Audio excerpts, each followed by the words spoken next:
Gus Yasin. Pas. Waalaikumsalam.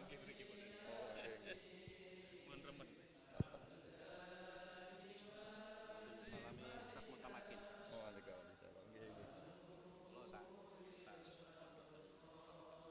Oh, nonton nggih, nggih. Loh, alhamdulillah. Jaduk lho. Karangasem jaduk. Nggih, nggih.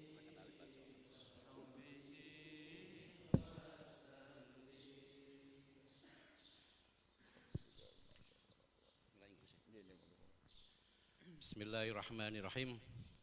Assalamualaikum warahmatullahi wabarakatuh.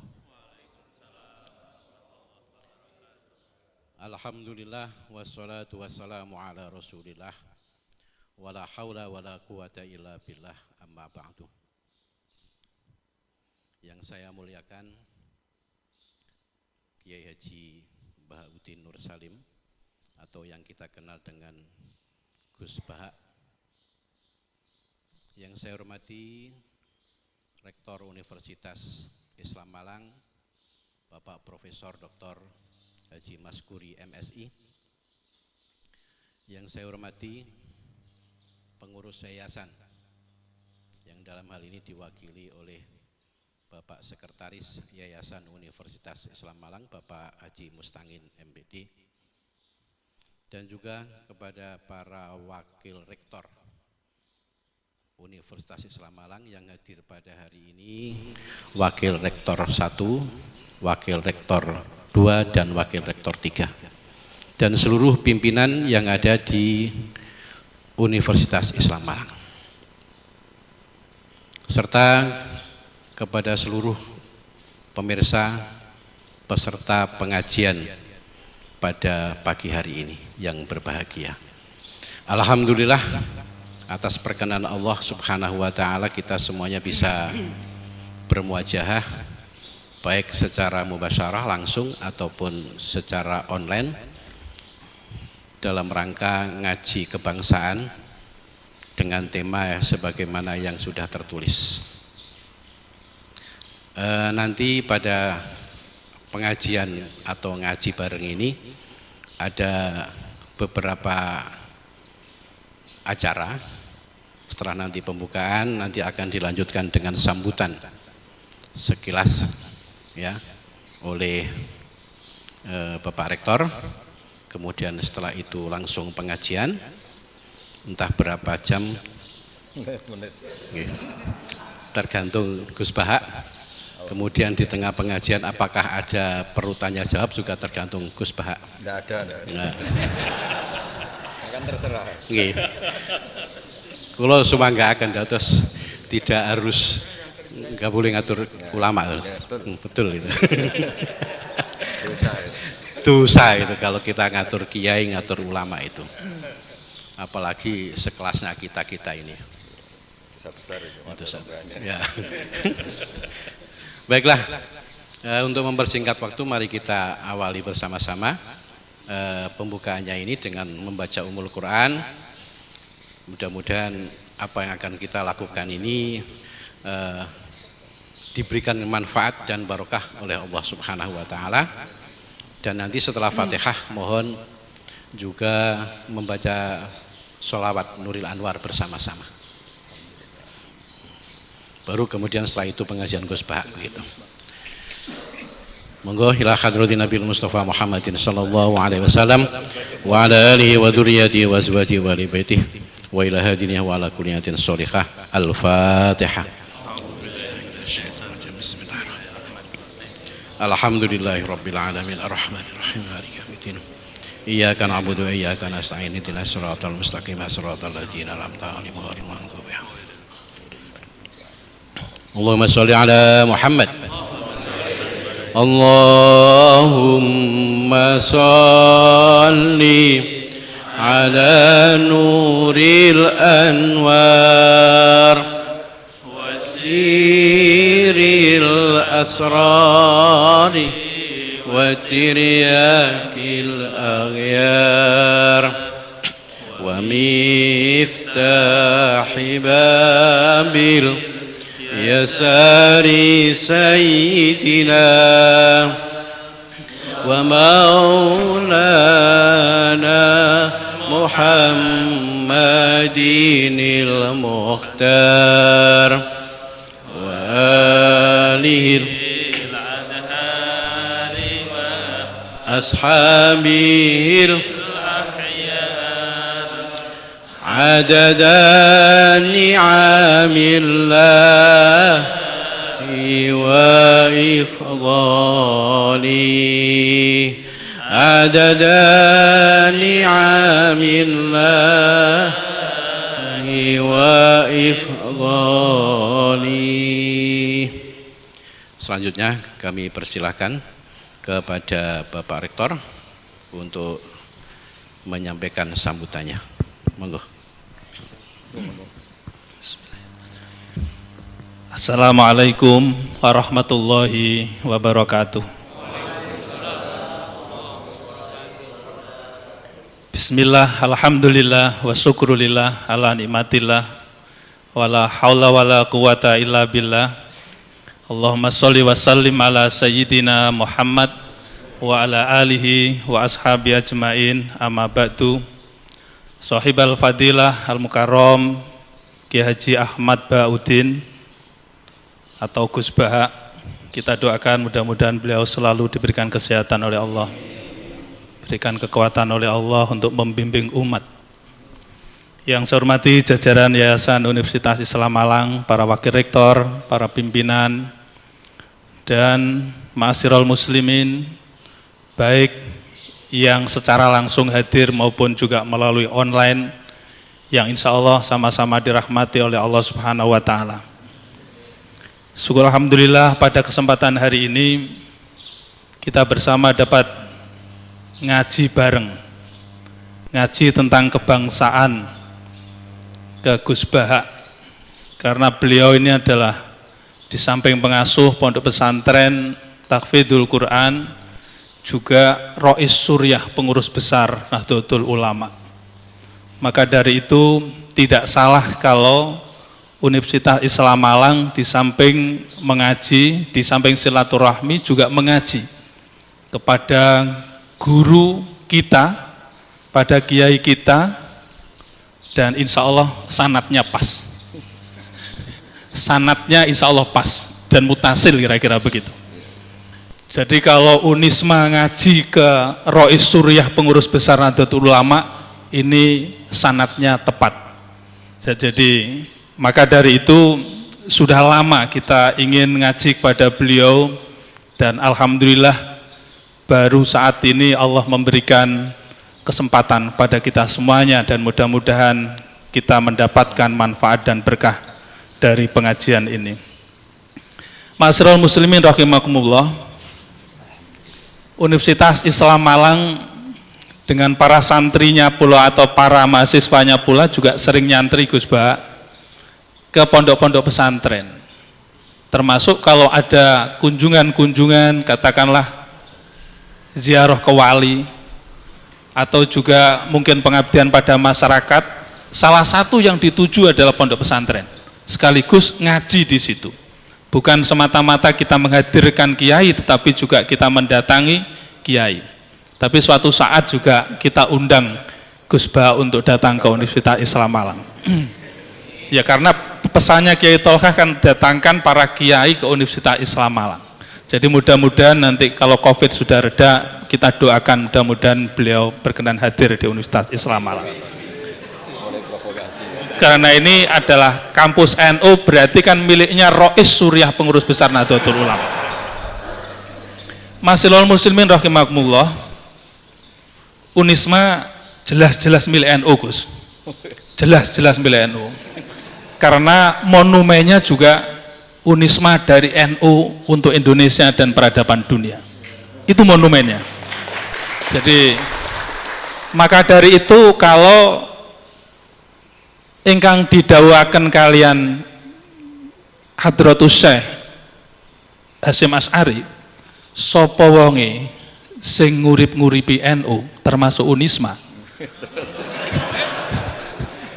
insya Allah uripe akan berkah. Nah itu.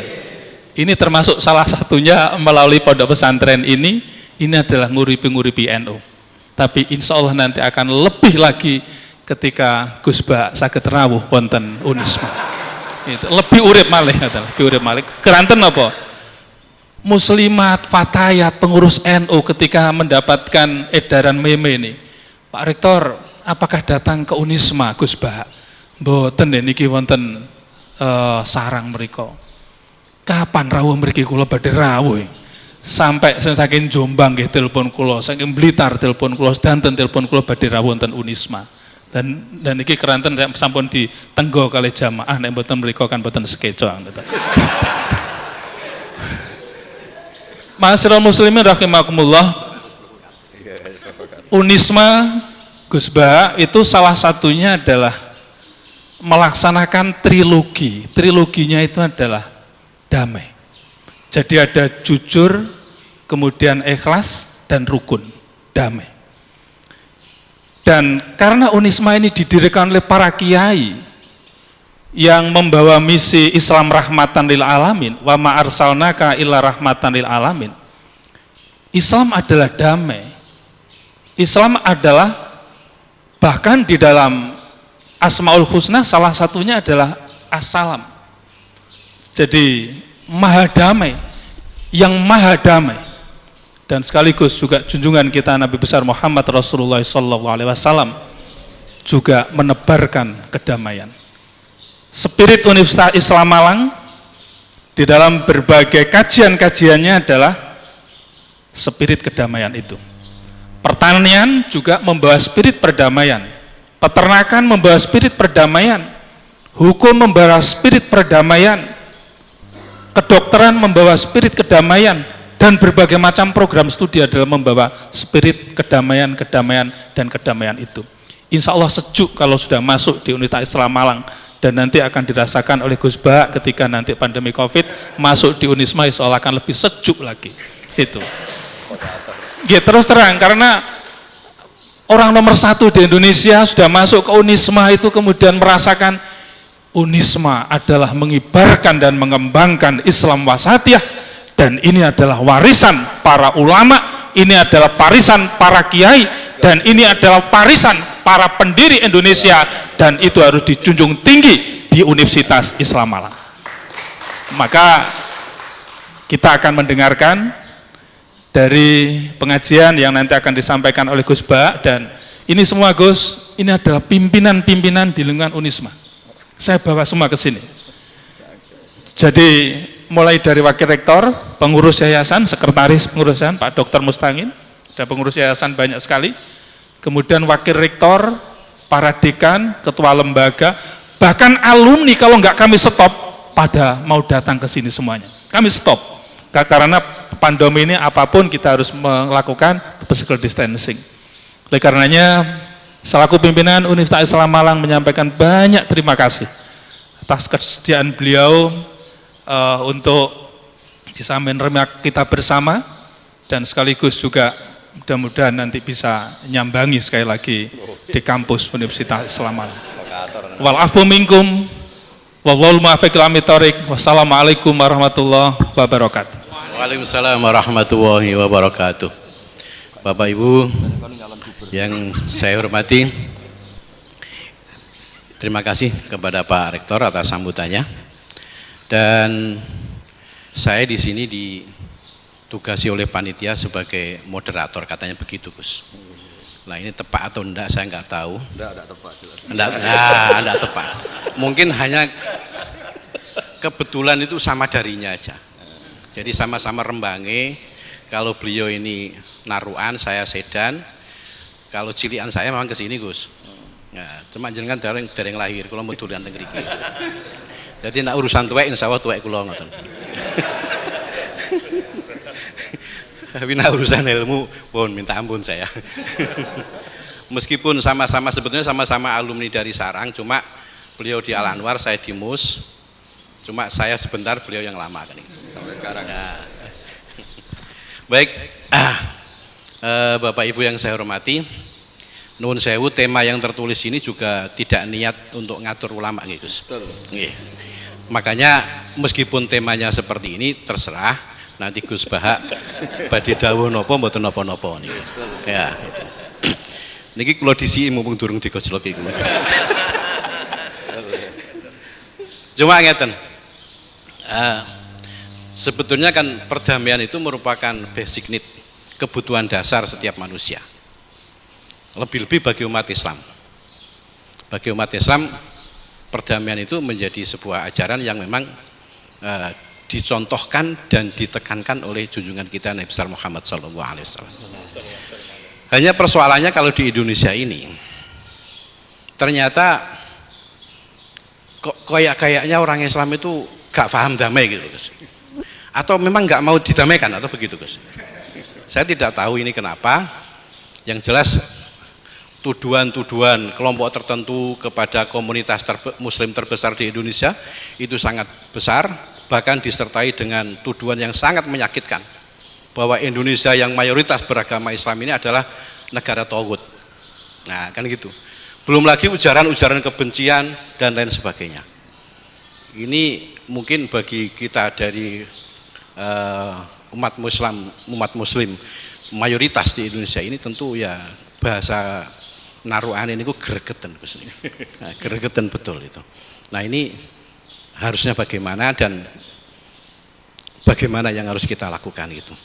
Mun terserah panjenengan, kita semuanya ini siap mendengarkan, termasuk mana Pak Rektor digojloki mboten napa-napa. Sing penting barokahi ngoten mawon ka. Nggih. Pun ngoten mawon, monggo kula serahkan dumateng Gus Bahak seluruhnya. Monggo.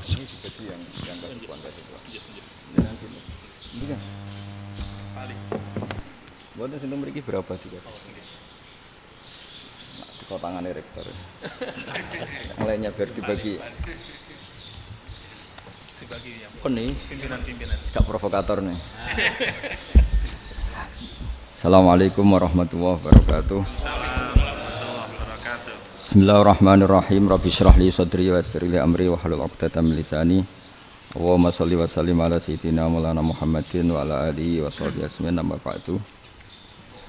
Ini yang saya hormati pertama, pengatur saya ini Profesor Dr. Haji Maskuri. Yang cara ngomong tidak kayak profesor tapi kayak jurkam. Jadi kalau ciri utama akademisi itu kalau ngomong itu teduh, datar, runtut, sehingga memaksa orang lain itu menerima karena runtutan logika yang terbangun. Ya, kalau ini enggak, pokoknya kasar gitu, pokoknya orang itu. Ini agak lazim, agak dalam dunia ilmu. Semua wakil rektor, semua yang hadir yang saya hormati, saya seperti yang dikatakan moderator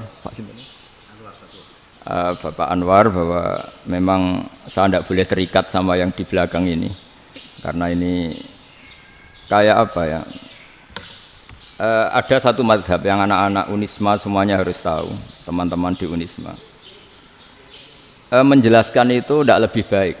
Jadi karena seakan-akan belum melakukan. Indonesia itu dulu kedatangan Islam itu tidak pernah dipertentangkan antara Islam dan negara, sehingga diskusi itu sudah salah, karena para wali itu tidak pernah mempertentangkan Islam dan keindonesiaan atau kebinekaan. Satu, bahwa para wali itu misinya dakwah, di mana-mana dakwah itu pasti ketemu yang berbeda, mulai beda agama, beda pilihan madhab, beda tradisi, beda kultur. Jadi itu tidak perlu dipertentangkan, tapi malah itu jadi lahan dakwah. Sehingga kita-kita ini kalau diminta diskusi hubungan negara dan agama, malah bingung. Memangnya kenapa? Itu seperti dulu zaman P4, saya punya kawan di Jogja, teman saya nulis tafsir Profesor Zaini, itu pernah zaman Pak Erto disuruh sosialisasi P4 di Papua. Apa hubungan Pancasila dan UUD 45? Itu orang Papua jawab, hubungannya baik-baik saja, Pak. Jadi yang unik itu ketika disuruh baca Pancasila, 1 Pancasila, 2 ketuhanan yang Maha Esa. Akhirnya 6 kan? Kenapa Pancasila jadi 6? Yang unik itu ketika ditanya, ini saya melihat langsung di TV 7 itu, Indonesiaku ini. Ada anak-anak kecil ditanya, bendera ini milik siapa? Bendera merah putih itu. Jawabannya apa? Milik sekolahan Pak. Karena memang milik sekolahan. Itu yang tanya itu kaget. Milik sekolahan Pak. Nah tentang tema ini mohon dibaca ini langsung start ya, langsung serius karena tadi sudah kayak jurkam tadi ini yang langsung khas ilmuwan. Ini sebagai penghormatan saya pada Yunisma ini khas keilmuan. Imam Zuhri adalah gurunya Imam Malik. Ya saya ulang lagi ya, Imam Zuhri adalah gurunya Imam Malik. Halaman 29. Ini langsung start saya baca halaman 29. Dan ini terutama yang para punggawa-punggawa ini saya baca ya. Ini teks tidak ada yang saya rubah, memang persis seperti ini. Bismillahirrahmanirrahim. Yaqulu Zuhri, ini gurunya Imam Malik. Fama futiha fil islami fathun qablahu kana a'zama minhu. Innama kanal qitalu haitsul taqon nasu. Falam makanatil hudnatu wa wadu'atil harbu wa amanan nasu ba'duhum ba'do wal taqaw fatafawadu fil hadits wal munaza'ah falam yaklim ahadun bil islami yaqilu syai'an illa dakhula fihi walaqad dakhalataini kasanaten mislu mangkana fil islam qabla dzalika au aktsar. Terus ini ngomongnya harus santai, enggak boleh provokatif.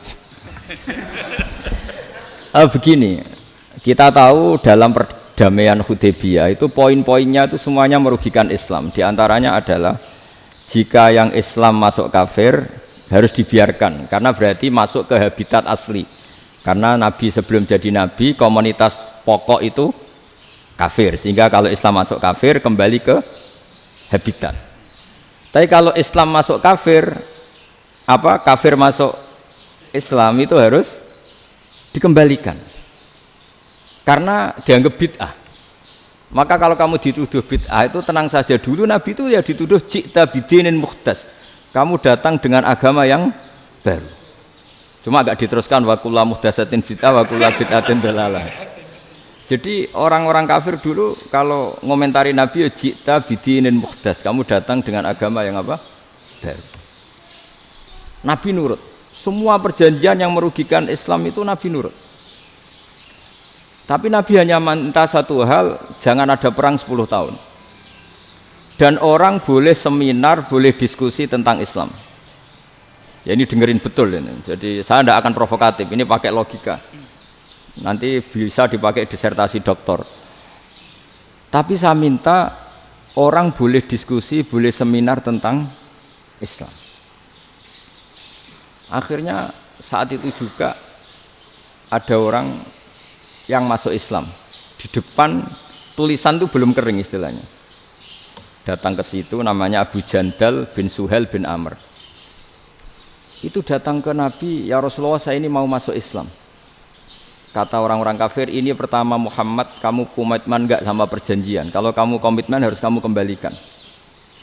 Nabi bilang, ya Abu Jandal kamu kembali ke mereka, ke habitat mereka, yaitu menjadi kafir, di komunitas kafir maksudnya. Akhirnya nangis. Sayyidina Umar itu mendekati Abu Jandal, kemudian memberi isyarat supaya ngambil pedangnya. Jadi isyaratnya wong ini baca ora wis. Maksudnya orang-orang kafir. Tapi Abu Jandal enggak mau. Singkat cerita akhirnya kembali ke komunitas kafir. Tapi yang dikatakan Imam Zuhri cara analisis ini enggak bisa pakai provokatif, harus pakai analisis. Innama kanal qitalu haitsul taqon nasu. Yang namanya perang itu menjadikan orang tidak berpikir jernih.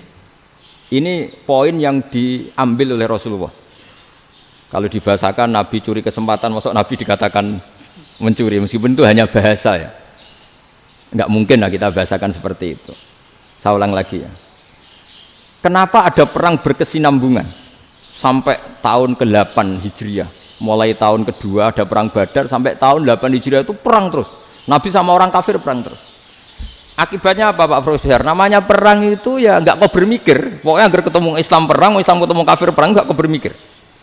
Padahal Islam itu bisa diterima oleh akal sehat, harus lewat diskusi, lewat pengamatan, lewat pemikiran, lewat pengendapan berpikir. Makanya Nabi tahu ini masalah besar. Kalau orang perang terus, itu gak kober mikir Islam, gak sempat diskusi tentang Islam. Makanya Nabi hanya minta satu poin. Oke, perjanjian ini satu rutin semua, tapi saya minta orang kafir semuanya boleh mendiskusikan Islam, boleh seminar tentang Islam. Mereka bilang iya, pada pikiran mereka kan diskusi paling piye. Ternyata betul, ada diskusi. Terus temanya gini, kira-kira bener di Muhammad Abi Abu Jahal. Terus Tuhan Muhammad sama Tuhan Abu Jahal itu keren mana? Diskusi. Tuhan Muhammad itu khaliqus samawati wal ardi, yang menciptakan langit bumi. Sebagaimana kampanyenya Muhammad. Ya mereka masih jangkar bilang Muhammad. Kalau Tuhan kita, ya berhala itu yang kita bikin, yang kadang rusak, yang kadang kudanan, terus lemutan, pokoknya terus diskusi. Kita kok bener pengirannya Muhammad. Terus Muhammad Abu Jahal, mulai dhisik Muhammad itu ratau bodoh nih. Mulai dulu Muhammad itu gak pernah bohong. Abu Jahal, waduh, wis bodoh nih ngongkonan. Wis ribet kan? Dan semua diskusi itu mengarah ke kebenaran Islam. Wah, akhirnya wong kafir sing tokoh-tokoh cara Jawa yo, wah semane jebule masalah ini kan. Artinya gini, kalau kita ingin Indonesia damai, sebenarnya yang untung itu Islam. Karena Tuhan yang menciptakan langit dan bumi tentu gak akan diperbandingkan atau akan dikalahkan oleh Tuhan yang lahirnya saja sudah di bumi. Misalnya kita menjual Tuhan Allah, siapa itu yang menciptakan langit bumi, yang ada sebelum langit bumi, bandingkan dengan Tuhan yang lahirnya di bumi, ada tanggal lahirnya, ada aktenya, itu kan sudah ribet kan. Begitu juga kalau memperbandingkan tokoh, Muhammad itu siapa? Tokoh yang bisa menyatukan pan-Arabik, tokoh yang begini-begini, yang sayang istri, sayang keluarga, dibandingkan dengan tokoh Abu Jahal, Abu Lahab yang corong jauh penggaweannya yang ngerugikan orang lain. Akhirnya orang itu mulai tertarik sama Islam. Makanya kata Az-Zuhri pakai bahasa dulu, falam yaklim ahadun bil Islam. Tapi kalau sekarang yang populer itu bahasa yatakallam. Sebenarnya yang benar itu bahasa kalimah yaklimu kalaman, karena masdarnya itu kalam, berarti sulasi nopo mujarrad. Tapi di fiilnya itu mujarradnya enggak kelaku. Jadi di fiilnya takallama yatakallamu, tapi untuk masdarnya yang kelaku kalaman. Jadi ini agak unik, agak enggak lazim. Mestinya kan takallama yatakallamu takalluman, tapi di masdarnya kalam populer, tapi di fiilnya tidak populer. Saya teruskan ya. Ini penting sekali. Jadi menjual Islam, kalau boleh dibahasakan menjual, itu tetap enak dalam kondisi damai. Karena kalau kita perang, itu bawaannya kalau ketemu ya perang. Kalau ketemu perang, sehingga orang itu rakober diskusi loh, saat benernya Islam sampai kafir itu bener di. Karena tidak kober diskusi, tidak sempat diskusi, orang yang milih yang kafir. Karena yang mayoritas yang kuat.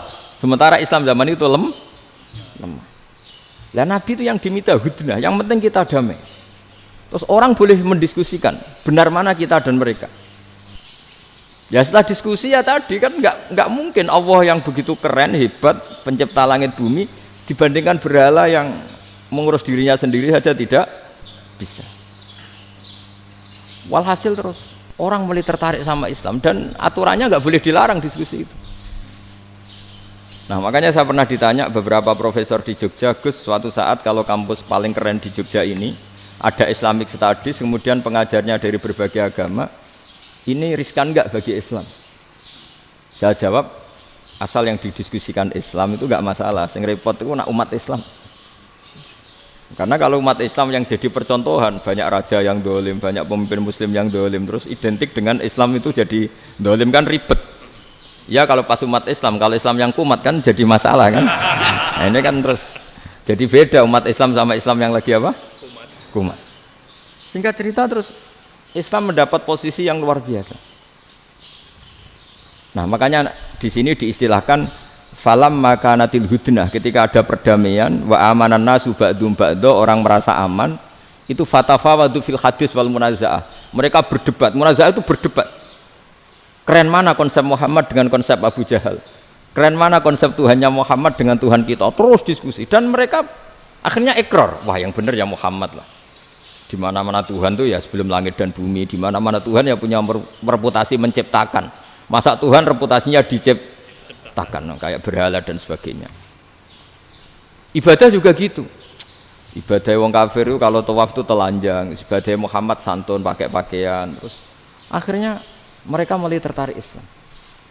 Sehingga saya lihat di beberapa tafsir, saya memang tidak akan ngomong yang tidak serius, ngergani Unisma ben sawangane pemikir serius.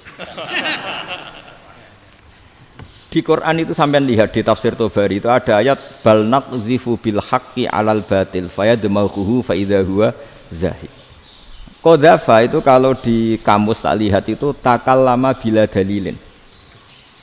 Qadzafa itu ya pokoknya sekenanya. Artinya gini, kebenaran Islam atau kebenaran hak itu kamu taruh sekenanya saja itu tetap menang. Apalagi kamu taruh secara teratur, kamu taruh sekenanya saja itu tetap menang.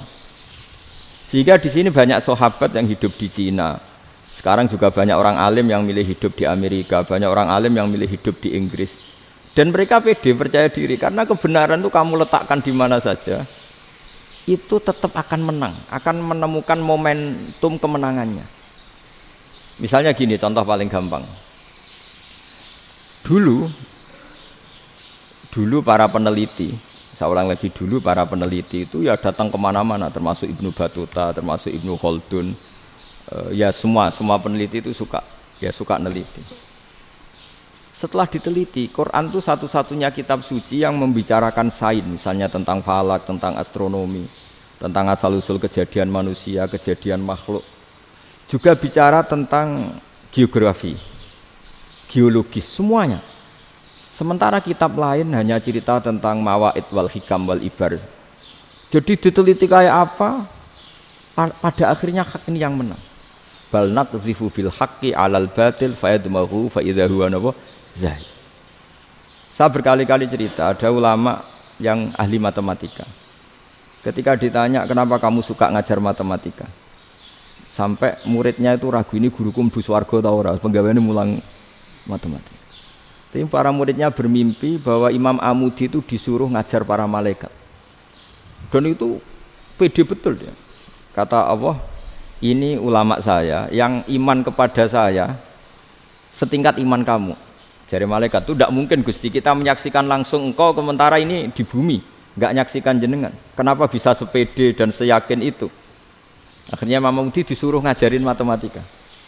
Jadi Anda kalau profesor itu nanti harus sempat ngajari malaikat, itu baru benar-benar profesor.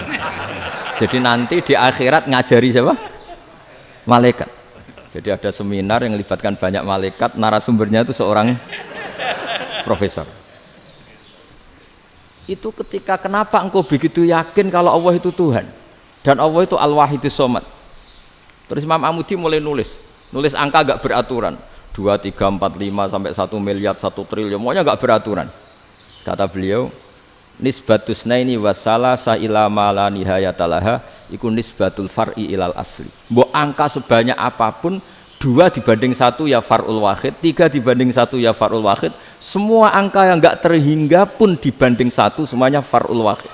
Semua angka sebanyak apapun itu cabang dari angka 1. Fakullu hadil awalim far'un minal wahidis shomad, yaitu Allah Subhanahu wa ta'ala. Wah, kira malaikat tepuk tangan, iya juga. Jadi begitu juga ada ulama itu ahli gambar. Saya dulu ngaji sama Mbah Mun Al-Husunul Hamidiyah, itu kitabnya itu banyak gambarnya. Dan gale gambar yang ngawur betul, mangga ahli gambar. Saya epol, sempurna lele. Semua gambar bangunan, gambar sapi, pokoknya gambar. Ternyata dia menemukan Tuhan itu dari gambar. Gambar serapi ini atau seruwet ini sama. Gambar rapi sama ruwet itu sama kalau dalam pandangan tauhid. Dimulai minan nuqtah al-wahidah. Kowe cek gambar sing rapi sing indah, cek gambarmu elek, dimulai dari 1 titik. Dan titik ini nuqtatil wujud, yaitu Allah Subhanahu wa ta'ala. Jadi nak cara ahli tauhid gak penting gambare api, menang lomba atau ora penting. Butuhe hadis surah ini gambar baik yang rapi maupun ndak adalah min nuqtah dari 1 titik. Ya, alam raya sebanyak ini mbok gambar mbok ora, cek mulai Mars sampai Jupiter kabeh semua bentuknya yang banyak ini semuanya min nuqtatil wujud, yaitu dari titik wujud. Gini kok Allah Subhanahu wa ta'ala. Di sini hebatnya ulama-ulama, mbok dia pengajar matematika, mbok pengajar gambar, semuanya dipakai perangkat untuk tauhid. Nah, itu kan juga bagian dari Islam damai, Islam yang sangat jadi tidak perlu perang untuk orang dipaksa Islam, nggak perlu provokatif kayak tadi pidatone rektor jenengan tadi. Jadi ciri utama ilmuwan tuh kalau ngomong datar tapi logikanya nggak terbantahkan, itu ciri khas ilmuwan. Kalau ciri khas politikus kalau ngomong itu keras, provokatif lah kira-kira gitu. Tapi isinya biasa. Nah saya berharap nanti semua profesor doktor itu datar tapi isinya kualitasnya bagus itu. Mentes. Jadi makanya terus kata ulama kenapa diistilahkan balnat zifu bil haqqi. Kenapa pakai qadzafa sementara qadzafa maknanya takallama bila dalil. Maksudnya bila dalil di sini itu min ghairi ikhtiyajin ila dalilin. Kebenaran itu memang enggak butuh dalil. Apa kita perlu dalilnya apa? Buktinya apa? Kalau 3 itu cabang dari 1. Wong gendeng yang takok gitu pas orang gendeng. Wong 3 cabang dari 1 kok ditanyakan buktinya apa? Itu min awalil bid'ah. Pertama orang pasti tahu kalau 3 itu far'ul wahid. 1 juta juga far'ul wahid. 1 miliar juga far'ul. Gambar yang sebanyak apapun ya dimulai dari 1 titik. Cek gambar benar maupun yang tidak. Akhirnya apa? Ulama dulu itu sebegitu rileks nerangkan tauhid. Lalu kenapa asma ini yang ya ini kan khas NU ya, khas pesantren. Sebenarnya saya keberatan pakai istilah khas NU, pakai khas pesantren karena NU itu anaknya pesantren, jangan dibalik pesantren anaknya NU karena sebelum ada NU itu ada pesantren. Tapi kayaknya Unisma lebih suka pakai bahasa NU dan saya ya agak-agak orderan yang terpaksa disuruh ngomong. Ini agak apa ya, agak kacau sebetulnya ini agak kacau. Jadi NU itu sama pesantren itu tua pesantren. Jadi NU dilahirkan pesantren bukan dibalik pesantren dilahirkan NU. Sehingga barokahnya didirikan pesantren ini kadang nyuwun sewu sekali berbahasim itu kadang ide besar beliau itu ora dituruti wong NU. Jadi Mbah Hasim cara kula kok dadi Mbah Hasim ya mangkel. Mbah Hasim itu ngarangno kentong. Nggih ngaramno beduk, tapi NU nganggo kentong.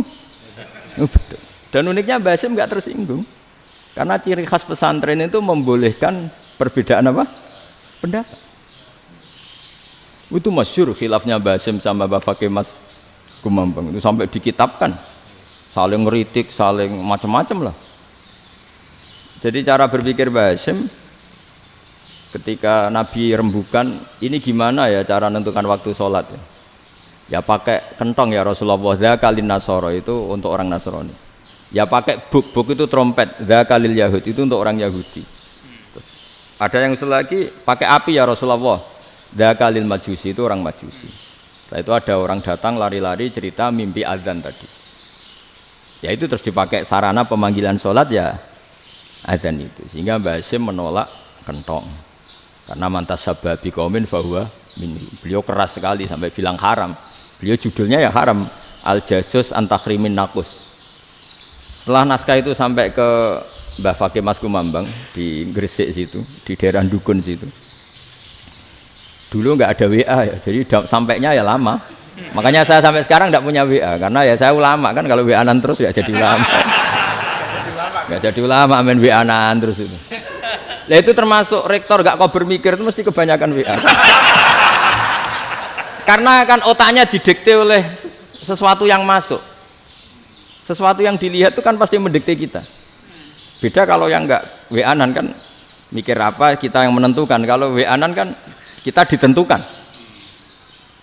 Mau mikir anaknya butuh apa gara-gara WA informasi Jakarta mikir Jakarta. Padahal secara kewajiban ngapain kamu orang Malang mikir Jakarta? Gara-gara WA, mikir Jakarta belum selesai ada berita di Sulawesi, mikir Sulawesi, habis itu mikir NTT. Makanya semua orang sekarang merasa tokoh nasional gara-gara informasi yang masuk itu nasional. Jadi masih RT yang mikir gimana Gus Indonesia kok. Padahal RT loh. Sampai lupa kalau dia itu RT. Jadi semua orang sekarang merasa tokoh nasional. Dan itu gara-gara apa coba? Akhirnya semua orang juga punya ide tentang nasional. Harusnya negara itu gini-gini. Jebule wonge sing duwe ikon iku sapa? RT. Ribet kan? Saya teruskan, setelah naskah itu sampai ke Kiai Fakih Mas Kumambang, beliau itu marah besar. Ini harus dilawan, dan saya bukan karena benci Mbah Hasyim. Beliau teman saya ketika ngaji Kiai Mahfud di Mekah. Jadi Mbah Fakih dan Kiai Hasyim itu teman ketika ngaji di Mekah. Terus cara ngelawan tuh lucu, gak ilmiah, tapi gak ilmiah wong alim tetap ilmiah. Di mana-mana serupa itu tidak sama. Ya kalau mungkin zaman Nabi di Madinah itu, zaman itu kentong itu identik dengan milik Nasrani. Di Indonesia beda. Pos kampling ya kentong, kebakaran ya kentong, wae sarapan orang di LP ya pakai kentong. Jadi tidak ada jaminan kalau kentongan itu identik dengan Nasrani. Lalu haramnya di mana? Yang di mana-mana tasabuh itu identik. Ini tidak identik. Mulai masalah kan? Mulai masalah. Jadi beliau gaya judul Hazruus. Hazruus itu kepala bergeleng-geleng. Sekarangan kok ngene. Jadi sekarangan kok provokatif gitu. Nah. Dan itu Mbah Hasyim ya hormat Mbah Fakih hormat Mbah Hasyim. Saya sendiri secara pribadi itu lebih suka pendapat Mbah Hasyim sebetulnya. Karena bagi saya sholat itu sakral, ya sudahlah kalau sakral ya dipanggil dengan sesuatu yang sakral yaitu kalimat thayyibah adzan. Tapi saya tidak akan bilang kalau kentongan itu haram. Karena kalau haram alasannya mirip orang Nasrani, sementara pos kampling ya pakai kentong, ada banjir ya kentong, ada kebakaran ya kentong. Jadi tidak identik untuk misa atau untuk sholat ala Nasrani. Tapi itu dulu ya rileks saja, dua beliau itu ya saling menghormati padahal saling kritik. Dan dulu ulama yang beda madhab itu ya saling menghormati. Imam Syafi'i itu kalau sholat di kawasan Masjid Abi Hanifah ya tidak kunut. Ketika ditanya kenapa kamu tidak kunut sementara engkau berpendapat kunut itu sunat, ikroman di hadal madhab, saya sangat menghormati madhab. Imam Ahmad bin Hanbal itu berpendapat kalau orang pakai bekam, pakai iftisot atau hijamah itu batal sholatnya. Sementara Imam Syafi'i mengatakan tidak batal apa sholatnya atau wudunya tidak batal. Tapi Imam Ahmad itu ditanya, apa kamu makmum Syafi'i? Bagaimana mungkin saya tidak makmum sama wali kutub seperti Imam Syafi'i? Padahal menurut keyakinan Imam Ahmad ini sholatnya batal. Ini habis ikhtijam udah wudu. Tapi tetap saja beliau karena perbedaan pendapat di furu' itu lazim. Ya orang boleh berdebat lah. Ketika Unisma datangkan saya, itu saking senengnya kiai, apa saking sombongnya sampai ngatur kiai, kan nggak pernah bisa diperdebatkan. Itu kan orang boleh debat kan? Itu saking angkuhnya apa saking senengnya kan nggak jelas kan? Kan dan orang boleh setuju pendapat saya, yaitu ngatur kiai itu haram. Setuju juga Pak Rektor, ekspresi mahabbah itu ya macam-macam.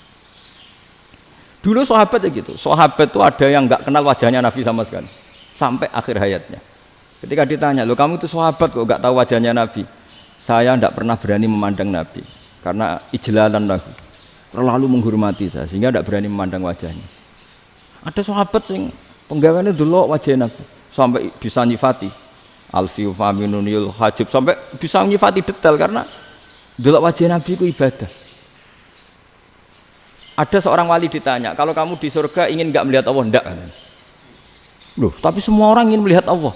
Unazzihu dzalikal jamal an-nadzari misli. Ben gak elek-elek Allah tak delok terima aku. Wong ra jelas. Penting kok delok pangeran. Banyak. Jadi justru tapi karena saking takzimnya. Enggak lah, mosok sak aku kok. Makanya saya berkali-kali cerita. Menurut kesepakatan ulama, soft awal itu paling baik. Tapi banyak juga wali yang kalau sholat itu di belakang. Koyok paling bener yang kok ngarep gitu. Loh, bayangkan misalnya kamu semangat di soft awal di Masjid Haram, jebule sholatnya salah. Itu dari malaikat, gayane kok ngarep, jebule ra roh. Iku di sini-sini wong, jebule bodoh gitu. Gayane kok ngarep jebule.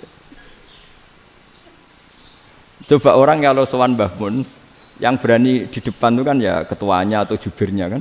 Yang merasa ndak pati pinter-pinter kan mesti di pojokan. Artinya sudut pandang seperti itu ya sah saja, apa?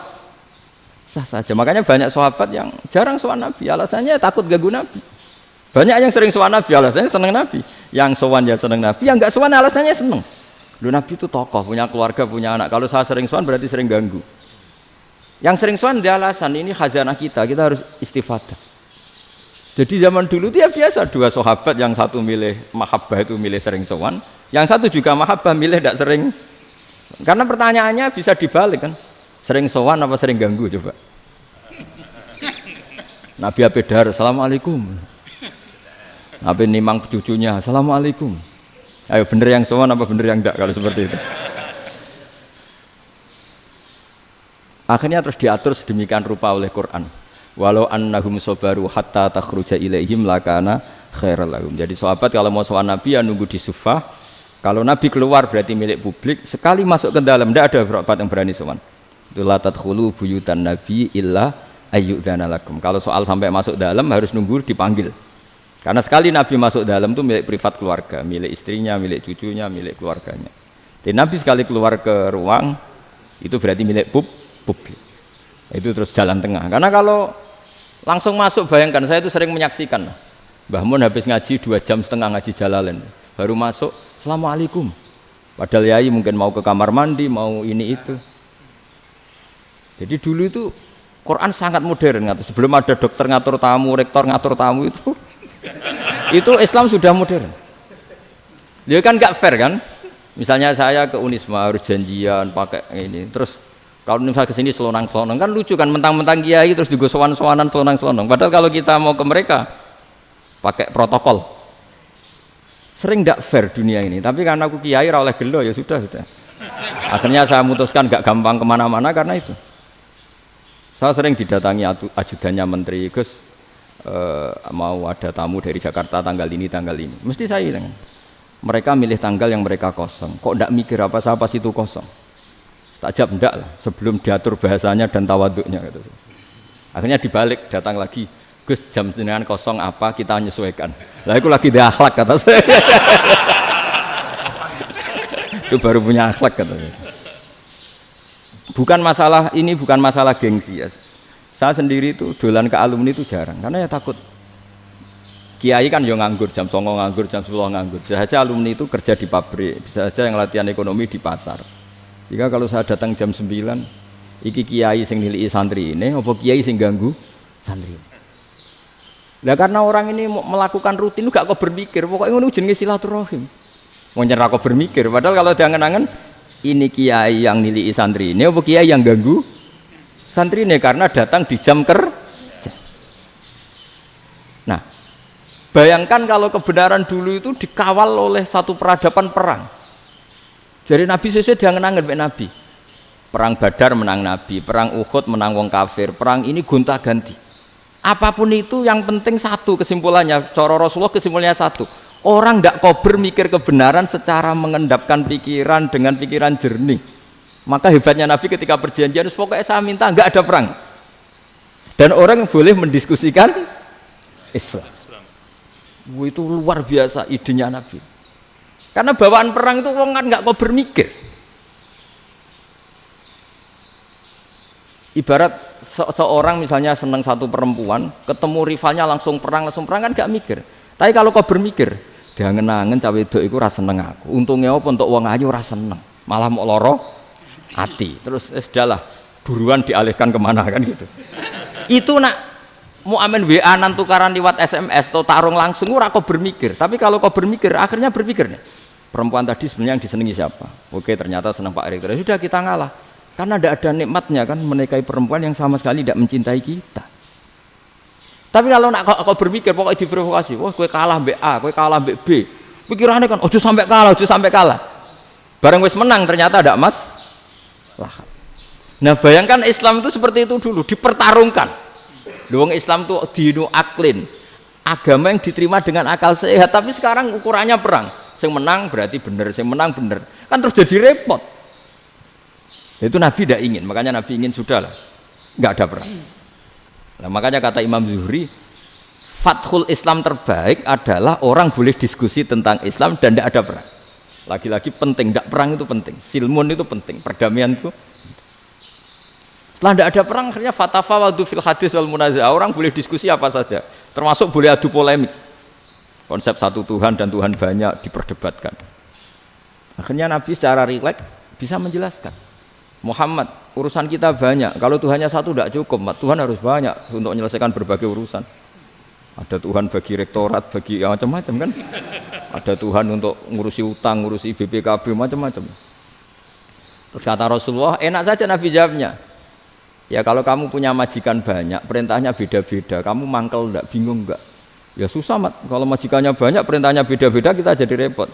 Senang mana? Senang majikan satu. Ya sudah, Tuhanmu itu majikan kamu. Kalau Tuhannya banyak, perintahnya macam-macam, kamu yang repot. Akhirnya sudah mat, Tuhannya satu aja. Nah, itu ya barokahnya diskusi tadi, barokahnya enggak perang. Daraballahu mathalan rajulan fihi syuraka'u mutasyakisuna wa rajulan salamal lirajul hal yastawiyani masalah. Terus alhamdulillah. Jadi orang yang paling kafir pun saat itu taslim. Nah, ini kembali ke kalimat la ilaha illallah. Saya tidak perlu provokatif, pasti teori saya itu benar. Bukan saya bilang benar itu karena sombong, enggak. Ini sesuai teks. Misalnya begini. Benar enggak kelompok takfiri yang suka ngafirkan orang lain? Itu pasti tidak benar. Logikanya gampang. Orang yang kafir 70 tahun saja dengan melafadzkan la ilaha illallah menjadi muslim. Masa dengan kalimat yang sama yang muslim menjadi kafir? Itu logikanya kan enggak ketemu. Orang kafir 70 tahun untuk menjadi muslim disuruh baca apa? La ilaha illallah. Tapi gara-gara baca la ilaha illallah nyekel patok jadi kafir. Pertanyaannya, loh ini kalimat apa? Kalimat untuk mengkafirkan apa kalimat untuk mengislamkan? Karena yang kafir dengan kalimat itu menjadi Islam, ternyata yang Islam dengan kalimat itu menjadi kafir. Itu ketemu enggak cara logika itu kan enggak ketemu kan? Makanya cara pikirannya Abul Hasan Asyadzili, dan saya setuju pikiran itu. Istighfar ini boleh orang Jawa Timur protes karena kadang beda manhaj, tapi jangan protes saya, protes Abul Hasan Asyadzili kualat mesti sampean. Ketua Torekoh napa? Sadziliyah. Cara madzhab Sadzili, dan Anda boleh berbeda madzhab, mencari khasnya wong kampus sing wani beda. Beda kapasitas lah, pokoknya butuhnya beda. Dan ketok pinter, ketok kritis tuh. Cara madzhab Abul Hasan Asyadzili itu gini Pak Rektor. Jadi istighfar itu baik. Tapi ba'da kamali tauhid, setelah tauhidnya itu benar. Alasan beliau masuk akal. Ketika ada ayat fa'alam annahu la ilaha illallah wastaghfir li dzambik. Bihadil kalimah. Jadi orang boleh istighfar itu setelah tauhidnya benar. Alasannya Abul Hasan Asyadzili begini. Qul lil ladzina kafaru iyantahu yughfar lahum ma qad salaf. Katakan kepada mereka yang kafir, sekali mereka tidak kafir, maka otomatis dosanya masa lalu diampuni. Pertanyaannya, yang bisa menghentikan kekafiran itu kalimat apa? La ilaha illallah. Dengan hanya melafadzkan la ilaha illallah Muhammadur Rasulullah langsung yughfar lahum ma qad salaf, langsung dosanya diampuni.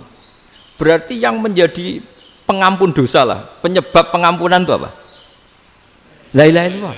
Itu bahkan orang kafir belum istighfar. Di ayat itu kan Allah enggak mensyaratkan setelah la ilaha illallah istighfar baru diampuni, enggak. Asal la ilaha illallah langsung yughfar lahum ma qad salaf. Saya ulang lagi ya, jelas ya. Jadi qul lil ladzina kafaru iyantahu yughfar lahum ma qad. Nah, sekarang iyantahu, mereka berhenti dari kafirnya. Syaratnya pakai apa? La ilaha illallah Muhammadur, itu langsung yughfar lahum ma qad. Artinya apa? Ghufranullah itu bisa didapat hanya dengan mujarrodut tauhid, yaitu hanya dengan melafadzkan kalimah thayyibah. Dan sahnya istighfar juga berdasar kalimah thayyibah itu. Misalnya gini, orang kafir sebelum Islam melafadzkan astaghfirullah, astaghfirullah, astaghfirullah, kira-kira diterima enggak? Enggak kan? Karena syaratnya istighfar ba'dat tauhid.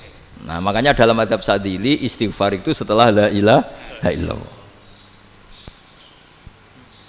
Karena cara pandang ya seperti itu.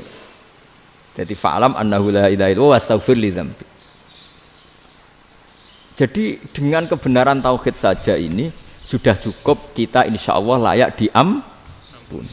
Karena innallaha la yaghfiru ayyusyraka bihi wa yaghfiru ma duna dzalika liman yasha. Jadi orang yang tauhidnya benar itu bisa diampuni Allah asal tauhidnya benar. Itu Allah ngendikan liman yasha wa yaghfiru ma duna dzalika liman yasha. Dawe Imam Suyuti walam yakun liman yastaghfir. Jadi orang yang bertauhid secara benar meskipun gak sempat istighfar itu tetap potensi diampuni. Karena bawaan tauhid itu sudah menjadi layak diampuni.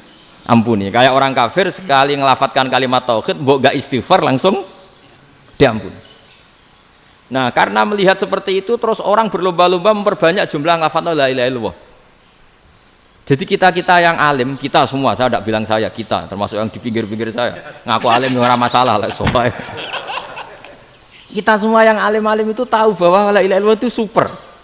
Sudah bawaannya tauhid, juga punya kelayakan Nah, kemudian nasib kita agak sial. Malah kalimah ini dituduh bid'ah, dituduh khurafat. Mergo Nabi enggak pernah tahlilan, Nabi enggak pernah. Nabi enggak pernah tahlilan, kalau diartikan Nabi ora tau maca la ilaha illallah, nek gak kalimah ini. Nah, ini provokatif ini. Jadi ini sudahlah keanehan-keanehan ini kita terima karena ciri utama wali, ciri utama ulama itu wa'udhu fisabili, harus pernah disakiti. Jadi kalau Unisma sakit kalau dituduh apa? Dituduh bid'ah itu berarti belum calon ulama. Calon ulama itu wa'udhu fisabili, harus disakiti. Jadi kalau kamu disalahpahami itu ya harus santai. Iya, termasuk provokatif tadi. Termasuk diatur tadi. Jadi kalau cara berpikir kan, karena mereka itu memang kalau kita turutin itu memenya itu terlalu, kadang menghujat kita itu enak ya jadi KNU, ada orang mati datang, kiainya dapat makan, dapat rokok, terus pulang. Jadi apa? Terus kita kayak tersangka terus. Kita kan kayak tersangka terus. Tertuduh terus itu. Terus yang orang NU ya memenya juga nggak kalah ekstrimnya. Boleh ya ajaran orang nggak boleh ngasih kiai gitu. Berarti boleh dong ajaran kikir. Jadi memang kadang apa ya, cangkem elek lah bahasa kasarnya itu. Itu memang kadang lebih mengenakan kalau kita datang ke acara mayat kan dapat makan, dapat minum. Kalau yang sohibul bed rokok ya dapat rokok. Kalau kiainya dapat wajib, kadang 20.000, kadang 50.000. Terus memenya itu kok setega itu ya, ada orang meninggal kok malah kita makan-makan. Seakan-akan kan kultur ini biadab kan gitu. Tapi yang orang NU kebalikan bales. Oh ternyata nggak boleh ya mayat disodakoi. Ternyata nggak boleh ya orang dermawan. Berarti Islam membolehkan medit ya gitu. Yang model ini kan. Tak angen-angen itu luwih mandi timbang takbir ya kan. Karena ini kan memicu emosi kan. Memicu apa? Emosi. Nah, tapi saya kalau disuruh bela mana itu tidak ada yang saya bela. Ya seorang sudahlah, kalau mau nganggur saja sudah itu. Ya tapi itu memang apa ya? Itu khazanah Islam. Ada yang kritik, ada yang enggak. Ya itu memang khazanah. Ya biasa aja kalau saya biasa. Karena dulu ulama itu sudut pandangnya itu ya seperti itu. Ada yang ulama suka ibadah itu sholat, ada yang milih apa tidur. Sampai Imam Ghazali bilang suatu saat ibadah terbaik di zaman akhir itu tidur kan. Sholat saja kalah sama tidur kan. Tapi itu loh ya, yang wajib tetap loh, terus kamu gak sholat wajib. Begini beliau mencontohkan itu. Ada orang sholat tahajud terus obsesinya itu ingin hajatnya terkabulkan. Sementara yang tidur obsesinya nikmati rahmatnya Allah, boleh tidur, bisa tidur. Kata Imam Ghazali, timbang kita tahajud terus nuntut pangeran aduk turu katanya. Mergo engko dia akibat terus setan memberi bisikan, lho nyatanya kamu tahajud ya gak terkabul. Berarti cerita bahwa Nabi ngendikan kalau doa tahajud mustajab enggak. Daripada ngono kan turu ora tau donga. Timbang abri-abri Islam ya, timbang ngelek-ngelekin apa? Islam. Jadi ulama itu mulai dulu itu sudah berpikir. Banyak orang menjadikan tahajud salat malam itu media untuk hajatnya. Dan kalau gak kesampaian ini mutung. Nyalahkan kiainya ijazah ramandi macam daripada ngono ora usah apa tahajud turu. Dan jenis kayak ini tuh banyak, makanya ulama kayak saya itu saya enak dhewe itu ya jarak. Saya sering didolani muhibbin terus bilang Gus saya doakan gini-gini saya mau nyalon bupati atau saya gini, saya bilang gak waduh ra ndonga nek ra mandi darane ulama dongane ra mandi. Nak mandi kamu jadi bupati tetap nganggep karena beli. Sopo sing ora roh bupati saiki gak beli. Ribet kan? Ketika mereka jadi ngunsurkan doa kamu apa karena kemarin beli. Yang beli maksudnya, nggak beli nggak usah tersinggung. Jadi ribet ngadepin. Nggak, artinya gini loh, doa itu jangan dipakai begitu loh. Kalau minta nasihat, tak nasihati jadi bupati yang baik, gubernur yang. Kalau minta doa itu resikonya. Akhirnya kiai kalau diminta doa ya doa, sebenarnya diisinya itu nggak doa kemenangan. Itu nggak selamat gitu. Karena ribet. Makanya Islam itu doa itu setelah iman. Aturan iman benar baru doa. Aturan iman benar termasuk Allah itu yaf'alu ma yasha, boleh melakukan yang dikehendaki. Allah enggak boleh terdikte oleh doa kita, enggak boleh. Ya saya ulang lagi ya, mazhab Hasan Asyadzili ini khas kita. Jadi la ilaha illallah itu didahulukan sebelum istighfar. Tapi kebalikannya mazhab Imam Sanusi itu dibalik. La ilaha illallah itu kalimat yang sakral. Karena yang sakral dibutuhkan muqaddimah, yaitu yang melafadzkan harus yang sudah bersih, yang sudah steril baru melafadzkan la ilaha illallah. Maka dalam mazhab Sanusiyah istighfar dulu baru la ilaha illallah. Nah, cara mazhab Abdul Hasan Asyadzili kebalikan, istighfar itu sah setelah sahnya tauhid. Kamu ikut mana tuh? Asyadzili apa Sanusiyah? Alhamdulillah sama-sama tidak paham, ya sudah. Akhirnya sudah. Ya saya nggak kemana-mana kan gitu. Jadi apa ya? Terus ini saya teruskan, ini biar khas pesantren atau khas NU lah, kalau bahasa Pak Rektor khas NU. Ini Ben sampean tahu beberapa perbedaan itu lazim, halaman 24. Ya, halaman 24 sama 25. Tak baca, ini masih orisinil. An Sufyan bin Uyainah, ini juga gurunya Imam Syafi'i. Kata Sufyan bin Uyainah, beliau cerita, kana Isa wa Yahya alaihi masalam ya'tiyanil qaryah. Fayas'alu Isa an syirari ahliha. Wa yas'alu Yahya an khiyari ahliha. Jadi Nabi Isa dan Nabi Yahya itu satu generasi, sama-sama masih muda. Kalau di satu kampung yang Nabi Yahya tanya, ini keluarga terbaik siapa? Saya mau nginap di situ. Karena kumpul orang baik itu nyaman. Kalau Nabi Isa kebalikan, keluarga terburuk mana ya, saya tak di situ. Nah terus akhirnya faqala lahu Yahya, lima tanzilu ala syirarin nas. Kenapa kalau kamu bermalam kok malah kumpul orang-orang yang nakal? Innama ana tabibun udawil mardo. Saya ini nabi, para dokter. Di mana-mana dokter yang ngumpuli yang sakit, ngobati yang sakit. Makanya di NU itu ya banyak kiai jazab mengumpuli yang nakal-nakal. Nak tepak yang ngentas yang nakal, nak ora tepak ya katut. Ini adu nyali lah sudah gitu. Tapi itu ada ilmunya, yaitu niru Nabi siapa? Isa. Kalau kamu dokter penelitian tuh cari daerah yang banyak pandemi apa yang bersih? Yang banyak pandemi, karena yang namanya penelitian ya di situ kan. Kalau kamu dakwah ngentas kemiskinan, ke daerah miskin apa daerah kaya? Nah sama, kalau ngentas kefasikan ke daerah fasik apa daerah orang soleh? Fasik. Ya, tapi itu Nabi Isa. Nah kalau kamu tidak Nabi kan potensinya kan itu. Tapi setidaknya bahwa kita sering disalahkan karena punya beberapa tokoh yang ngancani fasik-fasik, itu sebenarnya ada dalilnya, yaitu Nabi siapa? Isa. Nah terus masalah tegas dan lunak. Ketika ada mahasiswa misalnya pacaran, boncengan lanang dan perempuan, itu pilihan kita apa? Kalau tegas, terus gak mau mendengar kita. Misalnya gini, contoh gampang, tak beri contoh Pak D. Jangan orang tua, nanti secara fikih itu beda. Nah ini kan kita orang pesantren, nah, biasa ngaji fikih detail. Kamu Pak D seorang perempuan, mahasiswi misalnya, sering pacaran. Setiap ke situ sama pacarnya kamu diam saja. Padahal kamu dosen keislaman.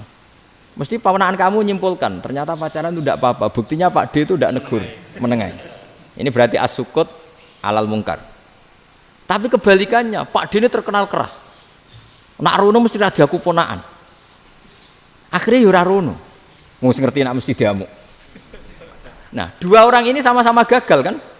Yang lunak menjadikan ponaannya pacaran terus karena enggak negur sehingga dikira membolehkan. Sing keras juga enggak sempat bina wong rono era wani. Akhirnya dua orang ini sama-sama enggak ketemu, sama-sama enggak berkesempatan membina kan? Gagal membina kan? Karena yang keras ponaannya enggak pernah situ, berarti enggak bisa bina kan? Yang lunak membiarkan berarti juga ada bina. Nah, Islam itu antara dua itu. Ya agak terlalu lunak, enggak terlalu keras. Karena kalau terlalu keras, misalnya ada kiai terlalu keras, lu masyarakat mau tanya itu gimana? Lari kan? Loh, saya ini punya pengalaman pribadi. Saya ini kan kecelok orang alim. Itu kalau pernah ya saya itu berusaha ya pokoknya ya umumnya orang alim lah. Tenang, terus anteng, enggak gejlok-gejlokan. Itu enggak ada yang tanya. Saya mimpi ketemu beberapa ulama itu disalahkan. Terus umat saya kalau mau tanya itu ke siapa? Wong alim wis wibawa, meneng tambah banget wibawane. Bala Quran sering gojlok rektor macam-macam. Terus wong wanita kok. Saya biasa ke pasar pandangan dicegot orang. Gus, putri saya itu sering keluar darah tapi melebihi batas haid gini-gini. Kalau badhe sowan jenengan, gak usah sowan ning kene mbek ngadeg-ngadegan. Terus tanya, yang haid berapa hari, Gus? Ya supaya rudat ilal adat. Adat sebelum dia punya penyakit istihadah itu berapa? 6 hari ya sudah, kembali 6 hari lainnya mustahadah, tetap sholat, tetap normal. Tapi kalau sawi bawa, moro pasar go tasbih duwilu. Iku mesti wong salaman njaluk donga yakin. Tapi baru kayak rada uraan ketemu wong-wong. Dol pening ndi? Mak pening ndi? Gus beneran Gus ketemu jenengan kula wingi badhe tua kok. Akhirnya tanya. Dadi uraanku iku amdan. Lho nek sampean asli, iki asli uraan. Karena ndak uraan lah tetap ndak wibawa kan. Jadi baru kayak uraan itu ya banyak. Saya itu kalau ngantor di Jogja itu banyak orang yang tanya. Ya biasa tuh tanya macam-macam. Karena saya uraan. Ke pasar ya orang, bahkan di bis sering ketemu orang, wah beneran Gus kalau badhe sowan jenengan badhe tanya ini. Ya sudah di sini aja. Jadi semua itu diilmoni. Nah, Nabi itu punya sisi yang dua-duanya jalan. Memang beliau luar biasa, dipilih Allah yang luar biasa. Nabi ketika wibawa itu banyak sahabat yang bahkan mengenali wajahnya aja tidak bisa.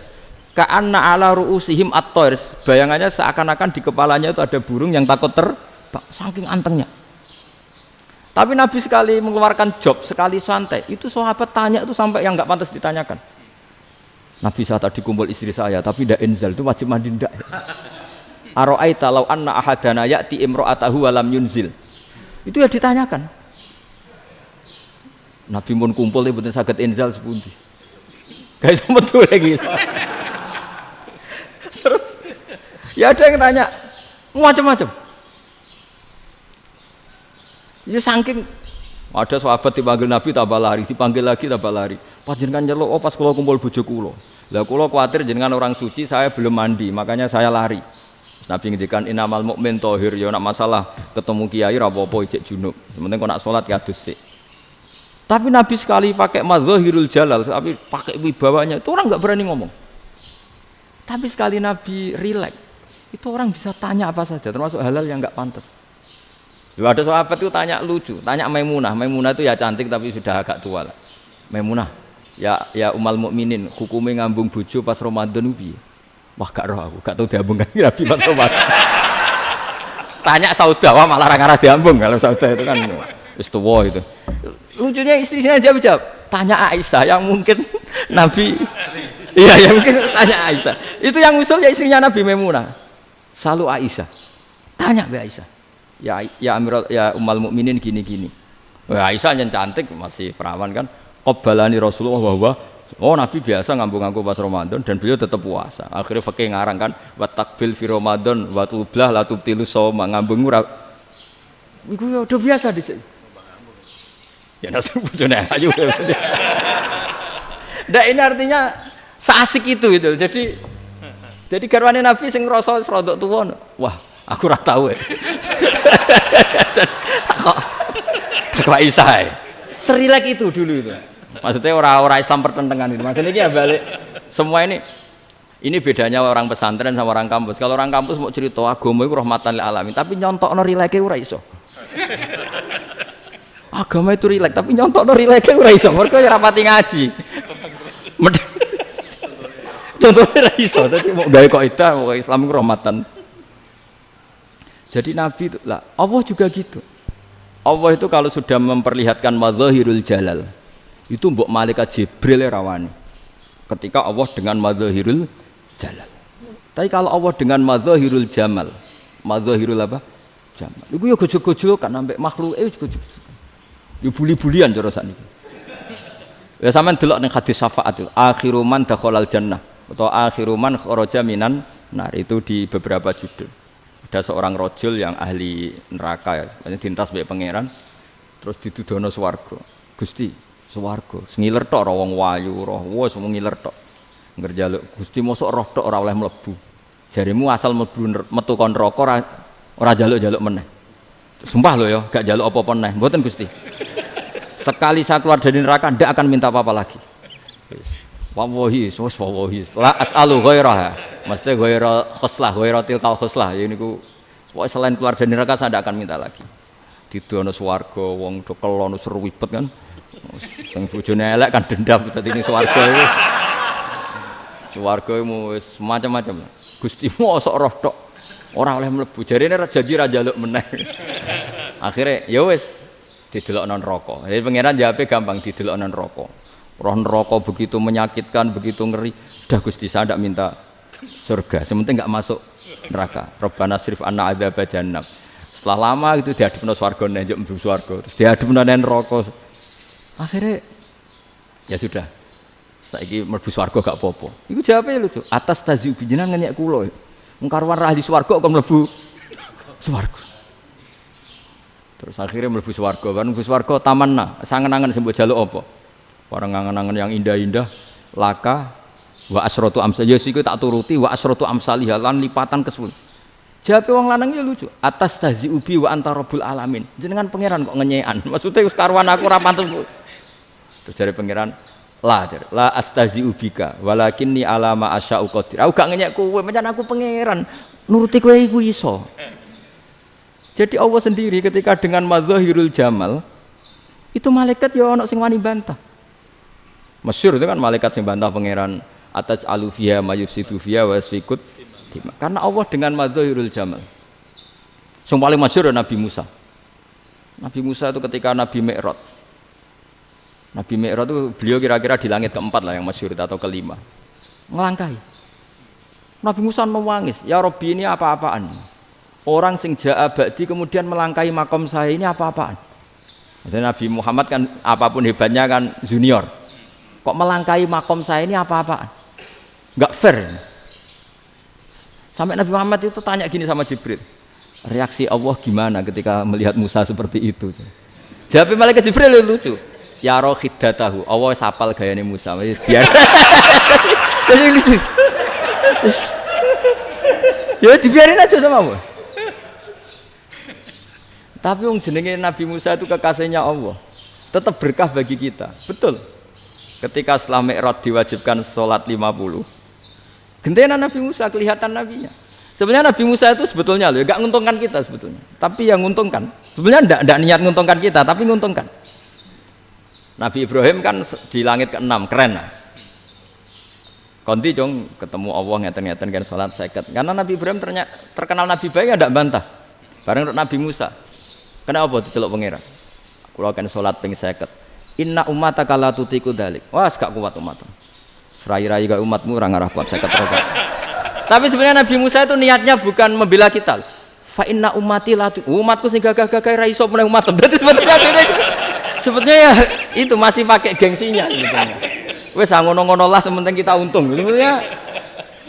Sebetulnya dia itu gak terima. Wong umat saya aja yang lebih kuat. Gak kuat apalagi umatmu. Dan terus sebutin irji ila rabbika fas'alhu takhfif. Itu berarti Allah dengan madzahirul jamal. Sudahlah, datang ke Allah minta keringanan. Allah itu baik. Minta, ambek Allah diringanan mau 5 tok, jadi cek 45. Balik ke Nabi Musa, piro 45, cek ra kuat umat. Wong umatku ra kuat, jadi sebenarnya dia bilang umatku ra kuat. Lho cara Nabi Muhammad model wong Malang, yo beda umatku mbek umatmu. Ribet kan? Beda. Lho Nabi Muhammad kan enggak seperti itu kan? Enggak punya akhlak Malang kan? Akhlak. Maksudnya akhlaknya mujur itu loh, enggak akhlak yang baik gitu. Ya, akhlak yang mujur bukan yang Malang gitu. Jadi Nabi ya manut. Tinggal 40 kan, dikurangi lagi 35 sampai 9 kali kan? Masyhur itu. Ya kan kalau dikurangi 55 kan berarti turun naik kan 9 kali. Itu setelah 5 itu Nabi Musa cek usul, masih ragu. Iku cara Nabi munggah nentek. Ini entek ya. Terus Iya, doa tuntas betul. Bebas. Sebebas. Terus munggah ado-ado lha opo? Ngapain itu? Akhirnya Nabi Muhammad sudah sampun ya kalimah Allah, saya ini malu sama Allah Musa. Sudah 9 kali dan diturutin terus. Jadi Allah kalau dengan madzahirul jamal itu Nabi Musa biasa nego sama Allah. Tapi ketika Allah dengan madzahirul jalal itu Nabi Musa enggak berani. Yaitu di hadisus syafa'ah. Hadisus syafa'ah ketika manusia datang ke Nabi Adam, ya'tuna Adam. Ya Adam anta abul basar ngene isfa'li lana inda rabbik. Kamu saya minta mensafaati kita. Nabi Musa, Nabi Adam, inna rabbi qad ghadibal yawma ghadaban lam yaghdab qablahu mislah wa la yaghdab ba'dahu mislah.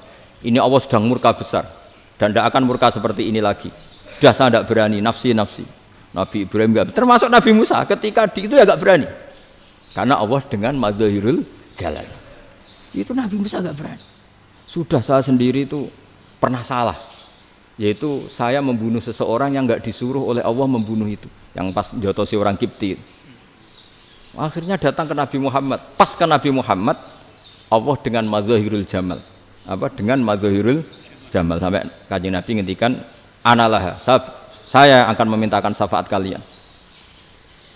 Terus fa ahmadu rabbi bima hamida allamaniha rabbi. Saya muji Allah dengan pujian-pujian yang orang lain tidak tahu, hanya saya yang diajari, kata Rasulullah.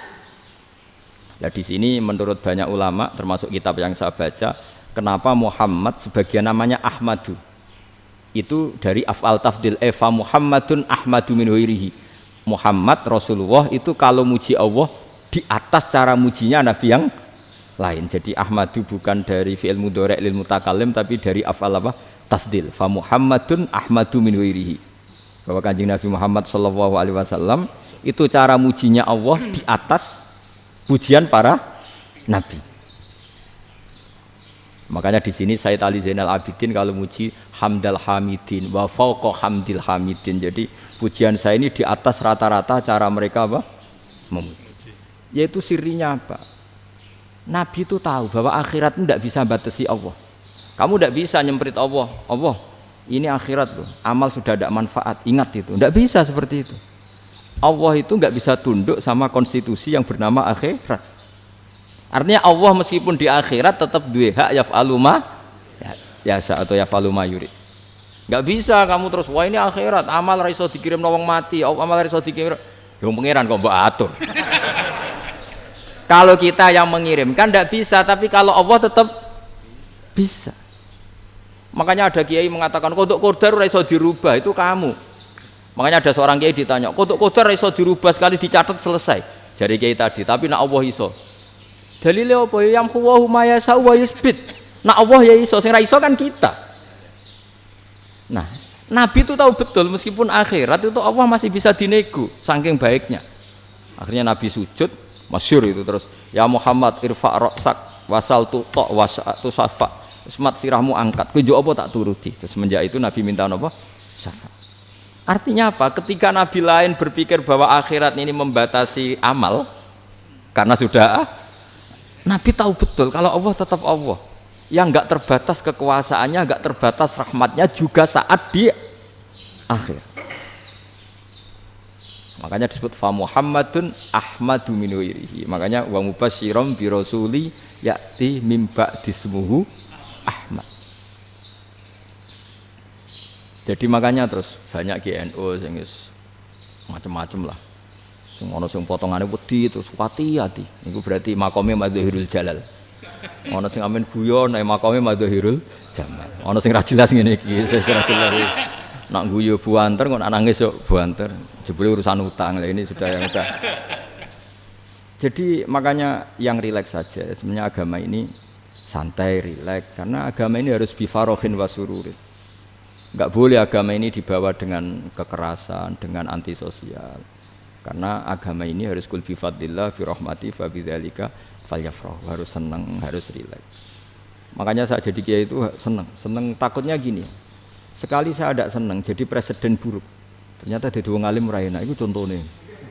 Sampean merengut terus uripe susah, nanti orang tidak berani jadi orang alim.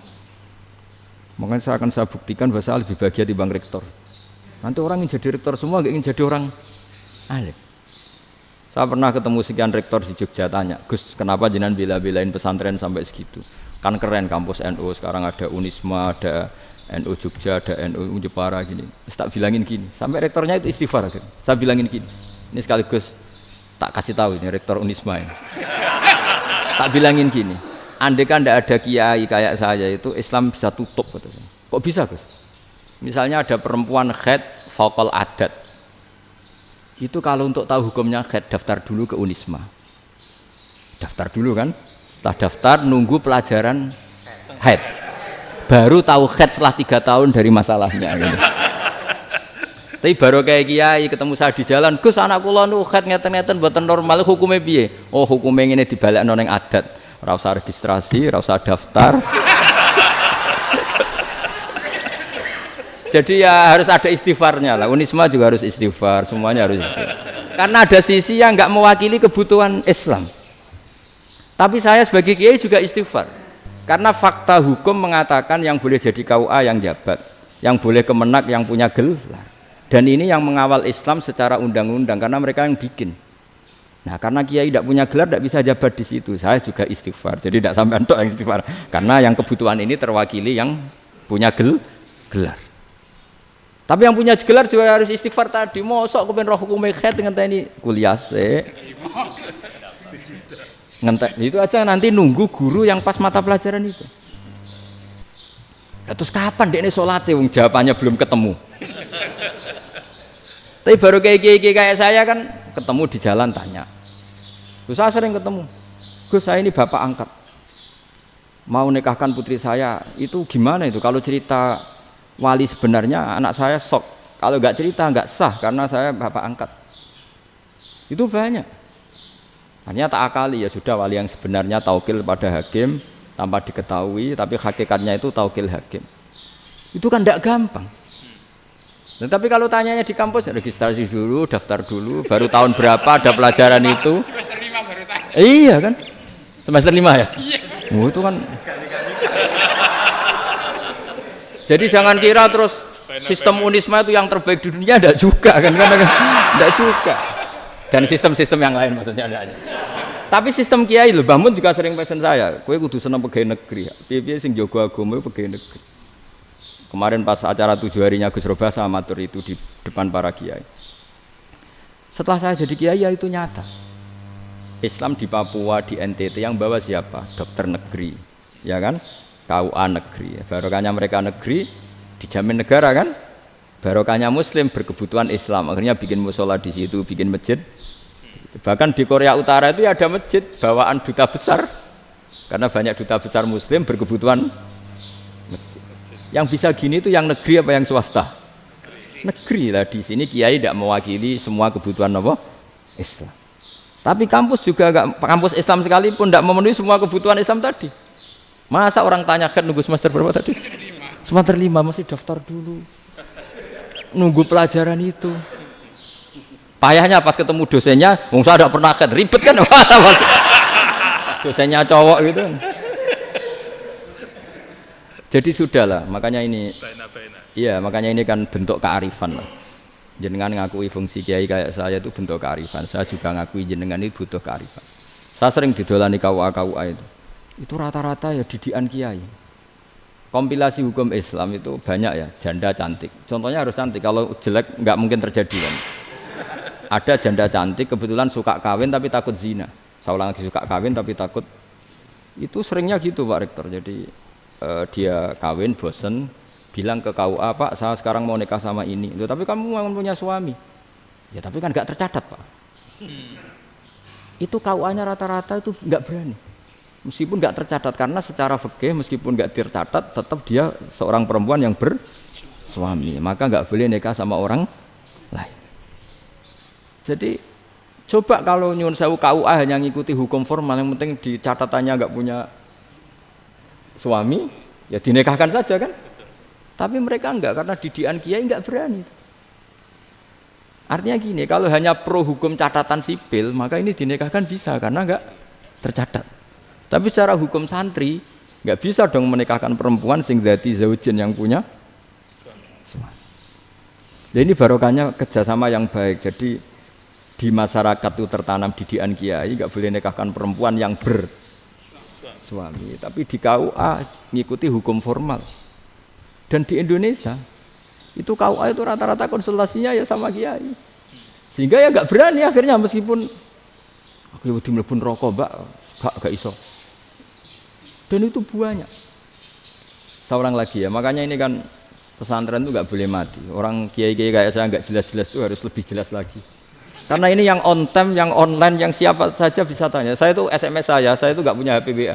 HP jadul itu SMS-nya tiap hari entah berapa. Orang yang tanya dari Kalimantan, dari Aceh. Gus di kampung saya ada masjid 2 itu yang Samana, ada yang dari orang perkotaan. Gus di perumahan baru ada masjid, yang Jumatan baru orang 12, sah enggak? Ya langsung saya jawab, sah. Dalilnya ini. Ya sudah, nah, tapi kata Imam Syafi'i gini harus orang 40, itu madzhab Syafi'i, dalam madzhab yang lain gini-gini. Itu kalau tanya rektor itu kan ribet. Masuk ajudan dulu, asisten dulu, panjang.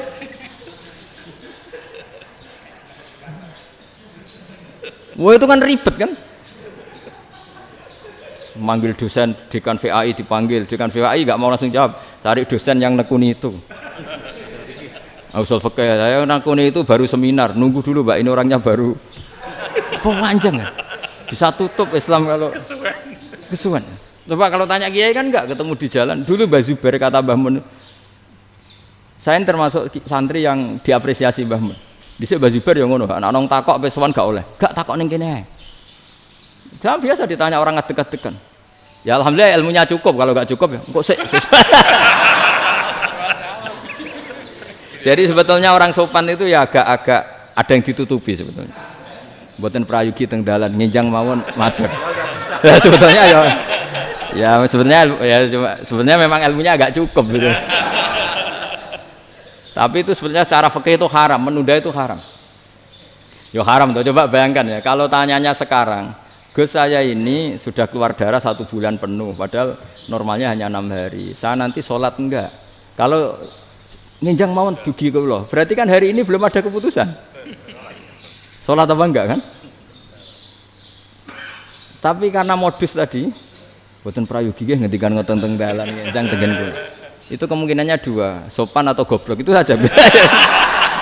Kayaknya kalau sopan enggak lah. Kayaknya enggak lah kata saya.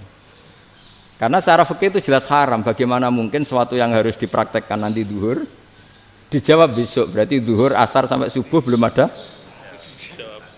jawaban, berarti nggak ada sholat kan? Makanya dibutuhkan orang-orang alim yang kultural seperti ini, dan NU menghormati kultural. Tapi Mbah Mun juga sangat menghormati Islam formal, karena tadi produk-produk formal itu bisa dilembagakan oleh negara, dan itu kita ikut untung gitu. Makanya Mbah Mun itu kalau punya tamu KUA, punya tamu polisi sampai pejabat itu. Kenapa saya contohkan KUA? Supaya jangan kira seperti pendapat orang-orang hasud, wah mesti aja disolani presiden seneng, menteri seneng. Enggak juga, sebenarnya semua kiai itu mulai KUA sampai polisi, polsek, polres itu seneng semua, karena sama-sama diajak mengawal bangsa ini, diajak mengayomi semua masyarakat. Tapi kadang-kadang masyarakat ngeritiknya, jenenge kiai disolani menteri ya seneng, presiden, padahal yang sowan kiai itu ya mulai KUA, kapolsek, kepala desa, RT, mudin. Itu mudin kalau tanya ya lucu-lucu. Gus kalau nate nyembelih pitik kemanian, pitike go gede man. Akhirnya wis ngerti nak kemanian langsung tak sebelah meneh. Terusane ku sak ta ora. Ribet. Ya tak jawab, lah pitike pas iku jek urip ta ora? Terus urip Gus. Wis sah cara madzhab Malik jek urip. Karena itu ada perdebatan antara madzhab Malik dan madzhab Syafi'i. Nah cara Imam Syafi'i itu agak ketat. Hewan yang punya kehidupan sudah mutharibah, misalnya ayam jago, contohnya harus jago, karena kalau ayam kecil diikhlaskan haram. Jadi yang cilik wae kan gitu. Fikih itu ya, fikihnya orang Indonesia itu pecundang. Kalau ayam kecil gak ditanyakan, mate ra wis. Kalau jago ditabrak truk kejet-kejet. Andai kan gak disembelih pun mesti mati. Itu cara madzhab Syafi'i itu haram. Karena penyembelihan ini tidak menjadi penyebab kematian, tapi memang karena kecelakaan tadi. Tapi cara madzhab Imam Malik enggak. Andai kan enggak disembelih, matinya kan 2 menit lagi atau 1 menit lagi. Andai kan enggak disembelih. Berarti mati sekarang itu bawaan pisau apa bawaan kecelakaan? ya sudah halal gitu caranya. Nah akhirnya ya saya bilang ya sudahlah kita semuanya Malik. Jadi cara debat, cara Imam Syafi'i enggak, cara berpikir itu sudah tidak kehidupan yang normal. Yang dimana-mana penyembelian itu mematikan yang hidup normal. Jadi agak ketat. Sehingga dalam contoh kemanian, kalau dalam bahasa Jawa nyembelih agak sempurna terus pesonya jatuh atau apa itu, kalau pakai mazhab Syafi'i agak kesulitan. Jadi kalau mazhab Malik asal diselesaikan secara fauron dan juga sebagian mazhab Syafi'i itu halal. Nah orang mesti tanya gitu, Gus, wedhusku tabrak truk, eman Gus kejet-kejet. Tapi nak pitik cilik ra ditakokno. Makanya termasuk kritiknya Mbah Mun, tapi ini mazhabnya Mbah Mun ya, kamu boleh ikut boleh ndak karena ini urusan ndak penting. Dewe wong-wong lucu, nak ditakoki yuyu muni haram mergo amfibi. Yuyu ngerti sampean? Yuyu nggih. Tapi nak ditakoki kepiting muni halal. Mergo nak yuyu haram gak eman, nak kepiting eman. Padahal alasannya coba, kenapa yuyu haram? Karena amfibi kan, bisa di air. Pertanyaannya, kepiting seperti itu ndak? Nah, tapi kepiting kalau haram kan eman. Karena besar kan. Kalau yuyu silahkan haram kan gitu. Artinya apa? Fikih kita ya agak-agak pecundang gitu, agak-agak pertimbangan. Iya, ini lucu kan? Kualitatif. Coba alasannya yuyu haram karena apa? Amfibi kan? Hidup dua alam. Pertanyaannya kepiting seperti itu enggak? Iya. Kenapa? Kalau orang tanya, yuyu haram apa halal? Rata-rata jawab haram. Tapi kalau kepiting mulai khilaf. Loh mestinya kan sama kan? Nah itu karena unsur imannya. Iya tadi. Saya juga sering melihat tonggo-tonggo itu. Ayam cuwilik sakmene ketabrak truk, enggak ada yang tanya. Tapi saya pernah jalan-jalan di Narukan sini. Ono jago ketabrak, sing duwe langsung marani kula pas saya naik motor. Gus ini halal apa haram? Nak langsung kula sebelah halal apa haram? Wis kanggo kowe halal ya halal. Karena saya tahu tak jawab haram mesti kecewa itu. Aduh, akhirnya kiai ini beratnya kan.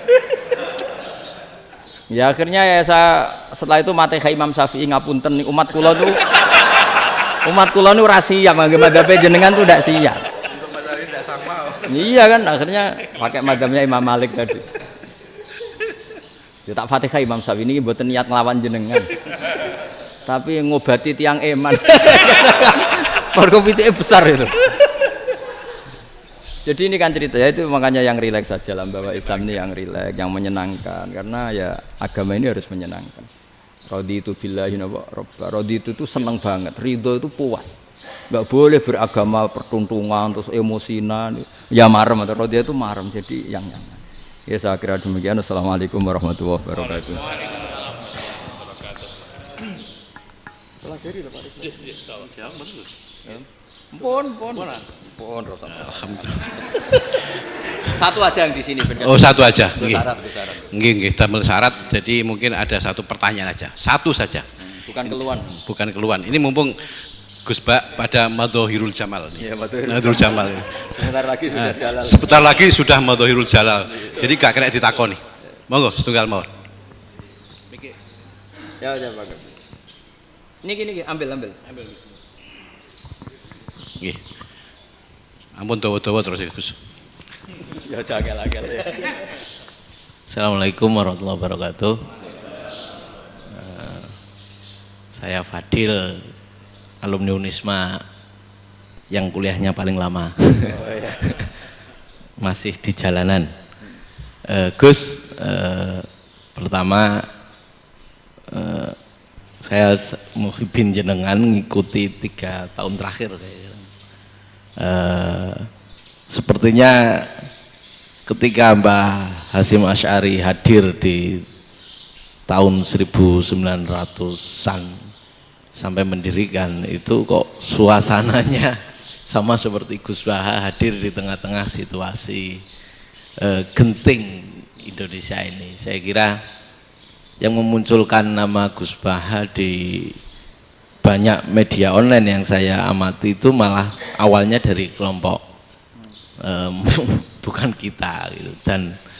Dan itu kami melihat bahwa apakah nanti 1926 dan 2026 satu abad NU, saya kok termasuk orang yang punya apa ya, semacam harapan gitu, Gus Baha bisa, ya mungkin kalau beliau Mbah Hashim Rois Akbar, sekarang Rois Am, nanti ada istilah baru lah, tengah-tengah antara Rois Am dan Rois Akbar. Karena setiap satu abad harus ada mujadid, dan kami berharap enggak, kamu aja tak angkat. Itu yang pertama, artinya mohon maaf Gus. Yang kedua soal saya termasuk orang yang cukup iskal dengan peristiwa Nabi, kalau banyak disebutkan itu kisah Nabi Khidir yang, atau Khodir yang dari 3 cerita itu hanya satu cerita yang saya masih agak bingung soal di situ anak kecil itu pakai kalimat, kalau di Al-Quran itu pakai kotala, jadi pakai anak kecil itu dibunuh seperti itu. Jadi ada istilah yang apakah memang saat itu ada syariat yang membolehkan, atau memang ada sesuatu yang secara dari Allah Subhanahu wa taala memang itu dibolehkan untuk Nabi Khidir. Jadi di antara semua cerita itu saya yang agak iskal yang itu. Kalau yang kisah soal membocorkan itu mungkin masih bisa masuk ya, tetapi apakah sudah ada ilmu psikologi yang sangat tinggi sehingga kalau ada anak-anak yang idiot itu, atau apapun istilahnya yang sekarang itu boleh dilakukan tindakan begitu gitu. Nah ini saya lebih provokatif dari Pak Rektor biasanya. Artinya mohon maaf, karena pemahaman saya ada 2 pendekatan ilmu yang masuk, satu seperti Nabi Musa, yang satunya seperti Nabi Khidir. Mudah-mudahan ada sedikit penjelasan. Siap Gus, terima kasih. Dan yang terakhir, mudah-mudahan karena Indonesia situasi terakhir saya kira kita ketahui lagi pandemi seperti ini Gus, jadi saya juga ingin pendapat Gus Baha, apakah ini situasi pandemi corona itu Allah sedang madhohirul jamal atau madhohirul jalal? Terima kasih. Assalamualaikum warahmatullahi wabarakatuh. Assalamualaikum warahmatullahi wabarakatuh. Monggo langsung mawon Gus. Ini provokatif ini kayak. Loh di situ aja kamu tanya kok terus mirip. Siapa Fadil ya? Dari peternakan ya? Peternakan. Tapi mau ngomong tafsir itu. Nah, mulai kacau peternakan ngomong tafsir ini mulai kan. Nah, ini ada yang hafal Quran ngaco, paling enggak setengah hafal. Enggak yang dari Unisma. Enggak begini, ayat itu kan ditutup wama fa'altuhu an amri, ya saya maknani wama fa'altu lan orang nglakoni ingsun hu ing kabeh sing kasebut an amri mergo kepinginanku ingsun. Jadi saya melakukan itu semua bukan karep saya sendiri. Jadi Khadir sendiri itu kamu untung enggak nekuni tafsir. Kalau nekuni tafsir yang kamu soal bukan Nabi Khidir, karena Nabi Khidir itu hanya satu orang. Yang kamu soal harusnya Israel. Wih, itu ndak rektor, ndak kiai besar, ndak siapa saja dihabisin itu. Kenapa Israel ndak kamu tegur? Gimana hukumnya qatlul mukmin? Kenapa Israel ndak kamu masukkan ayat wa may yaqtul mu'minam muta'ammidan fajazauhu jahannamu khalidan fi. Ingat ya Israel. Iya kan? Nah, Israel melakukan pembunuhan itu, kadang yang dipateni nyuwun sewu orang soleh betul. Tapi wae kabundut ya. Itu Israel juga tidak atas pilihannya, tapi karena perintah. Nah, Khadir itu bukan nabi syariat, kira-kira mirip kayak Israel. Karena beliau bukan nabi syariat. Jadi ini agak aneh, ini kan orang nekuni tafsir kayak saya sampai berjilid-jilid kitab. Saya kemarin mata saya agak sakit karena saya nangis itu sudah 2 hari. Bukan mikir sampean tapi mikir ilmu ini harus ada yang mempertahankan. Karena apa ya, nekuni ilmu itu kan ribet.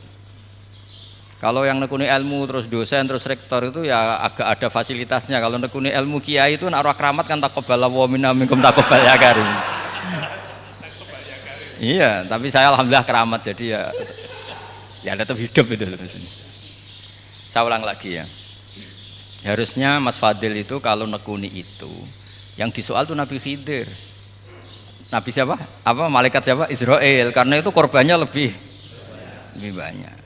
Pertanyaannya, Israel kena enggak oleh aturan ayat wa may yaqtul mu'minam muta'ammidan fajazahu? Kan enggak. Karena semua itu wa ma fa'altuhu an amri. Saya lakukan ini. Mungkin ngaji kamu enggak khatam sih mau delok fakotalah itu. Itu Nabi Khidir pasti tersinggung, enggak baca belakangnya itu. Ya karena jurusan peternakan itu. Atau salah gurunya yang ngajar. Ya. Daripada nyalakan satu orang mendingan dua ya. Jadi kalau ngaji itu khatam sehingga ngerti ayat itu kan ditutup wa ma fa'altuhu an amri. Nah, menurut Ibnu Hajar Al-Asqalani yang nyarai Bukhari dan ketika itu cerita tafsir ayat itu, wa hadza dalilun ala anna Musa afdhali minal Khadir. Justru ayat-ayat itu menunjukkan Musa itu lebih utama ketimbang Nabi Khidir, karena Nabi Khidir monoton melakukan apa saja yang diperintahkan Allah, sementara Musa tetap dengan gugatan syariatnya. Beliau gak terima ada orang main membunuh. Aqtal tanafsan zakiyatan bi ghairi nafs laqad ji'ta syai'an nukra. Nah, sur'atu Musa ila nahyil munkar itu menunjukkan beliau Nabi ulil azmi. Jadi Nabi Musa langsung sikap, wah ini tidak benar kamu, padahal sudah ada perjanjian kamu tidak boleh bantah. Tapi Nabi Musa lebih ngeboti syariat, lebih memihak syariat, nahi mungkar itu wajib. Justru itu menunjukkan derajatnya Nabi Musa fauqal Khadir. Makanya Nabi Musa tetap gugat, nggak bisa dong, ini nafsan zakiyatan kok kamu bunuh. Maka itu jadi ilmu. Nabi Khidir pada akhirnya nyuwun sewu ya tidak bisa jawab. Makanya beliau menutup wa ma fa'altuhu an amri. Sebenarnya saya sendiri itu ya tidak punya alasan. Jadi kalau Israel kamu tanya, ini gimana ini wong melarat mulai cilik, meh sugih mbok pateni. Mbok yo baro ben sempat sugih itu. Ini kuliah paling lama urung sempat urip penak. Nah itu kan mbok yo mateni wong kira-kira lah nek wis sempat mapan sempat. Lu andai kan Israel pakai aturan syariat kan mateni orang kan ya dikira-kira lah.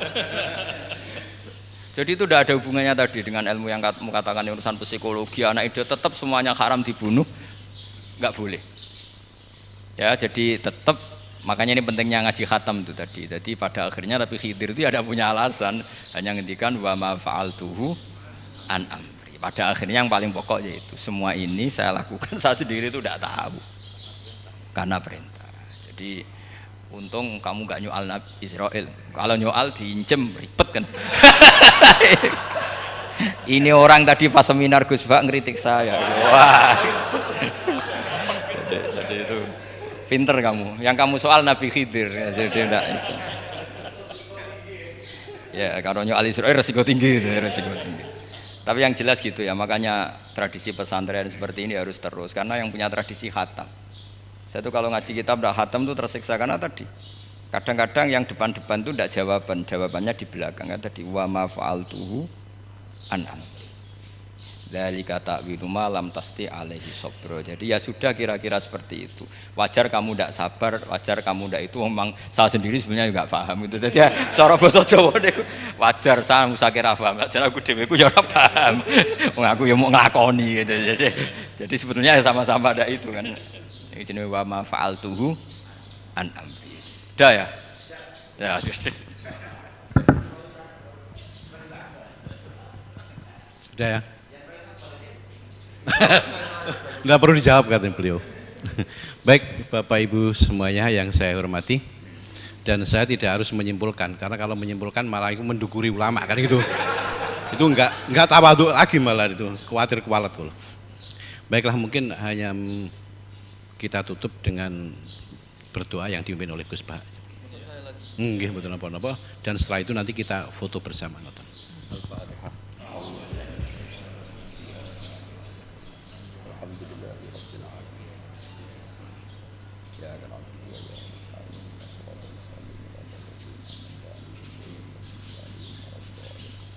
Nahmaduka ya ghafur ya syakur wa salli wa sallim ala sayyidina Muhammad wa ala alihi wa sahbihi. Allahumma ij'alna mutawaddina fika mutahabina fika mutabadilina fika mutanasirina. Waj'alna ya Allah mimma yaj'aluka samadana wa maqsudana. Fardhu anna ya Allah lakal hamdu ya radita lakal hamdu fa'tarida lakal hamdu hatta tarda. La nuhsi tsana'an 'alaika anta kama atita 'ala nafsika.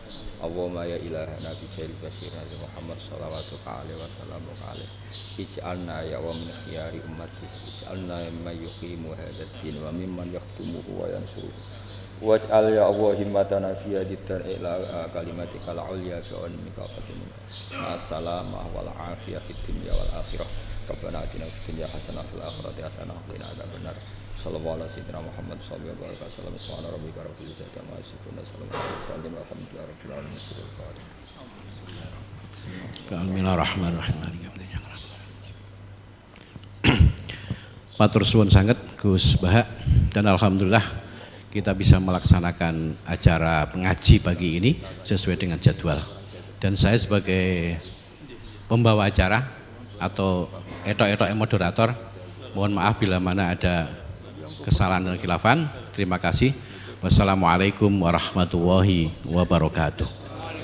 Berikutnya, selamat datang di Universitas Islam Malang, universitas unggul dengan sistem perkuliahan yang menyenangkan, disertai internalisasi nilai-nilai Islam aswaja. Berbagai pilihan program studi ditunjang dengan laboratorium yang modern, serta didukung dengan tenaga ahli yang berkompeten. Pendidikan karakter dan pengembangan soft skill melalui berbagai kegiatan organisasi yang mampu meraih banyak prestasi. Unisma memiliki fasilitas kampus yang lengkap, menjalin hubungan kerjasama nasional dan internasional demi mempersiapkan lulusan berkompetensi plus, berdaya saing, dan berkarakter Islami.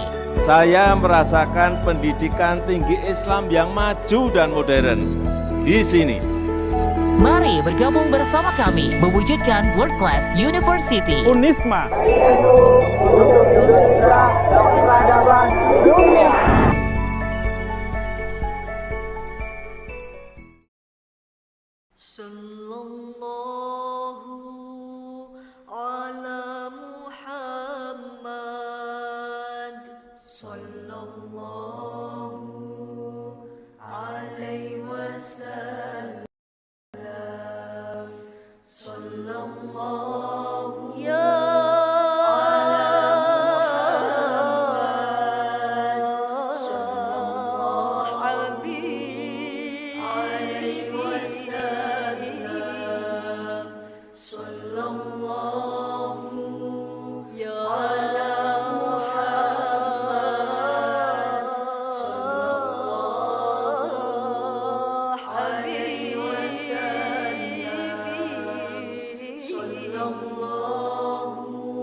صلاة ترغب وتناشد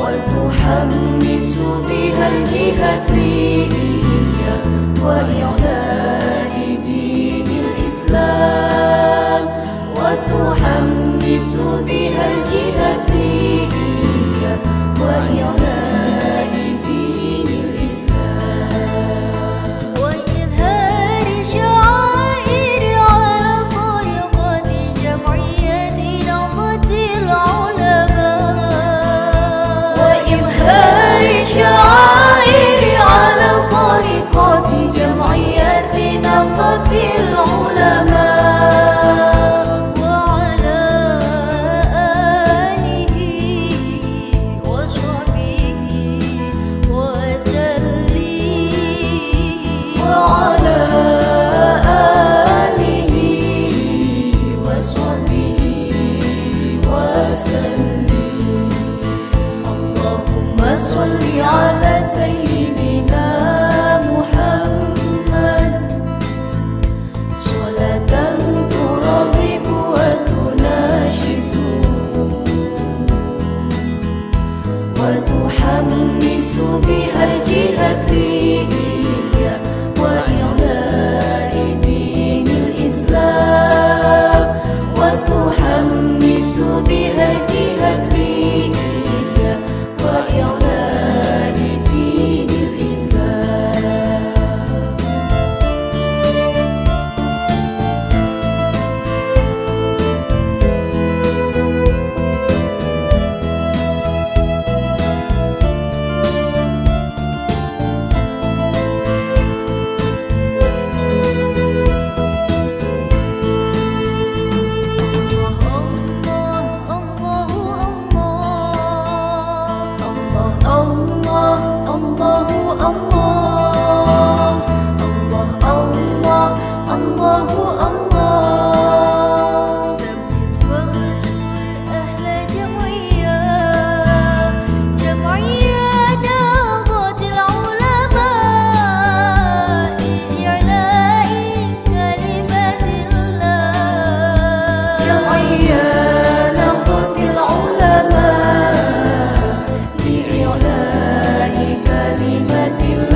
صل على سيدنا محمد صلاة ترغب وتناشد وتحمس بها الجهادية وإعلاء دين الإسلام وتحمس بها الجهادية وإعلاء دين الإسلام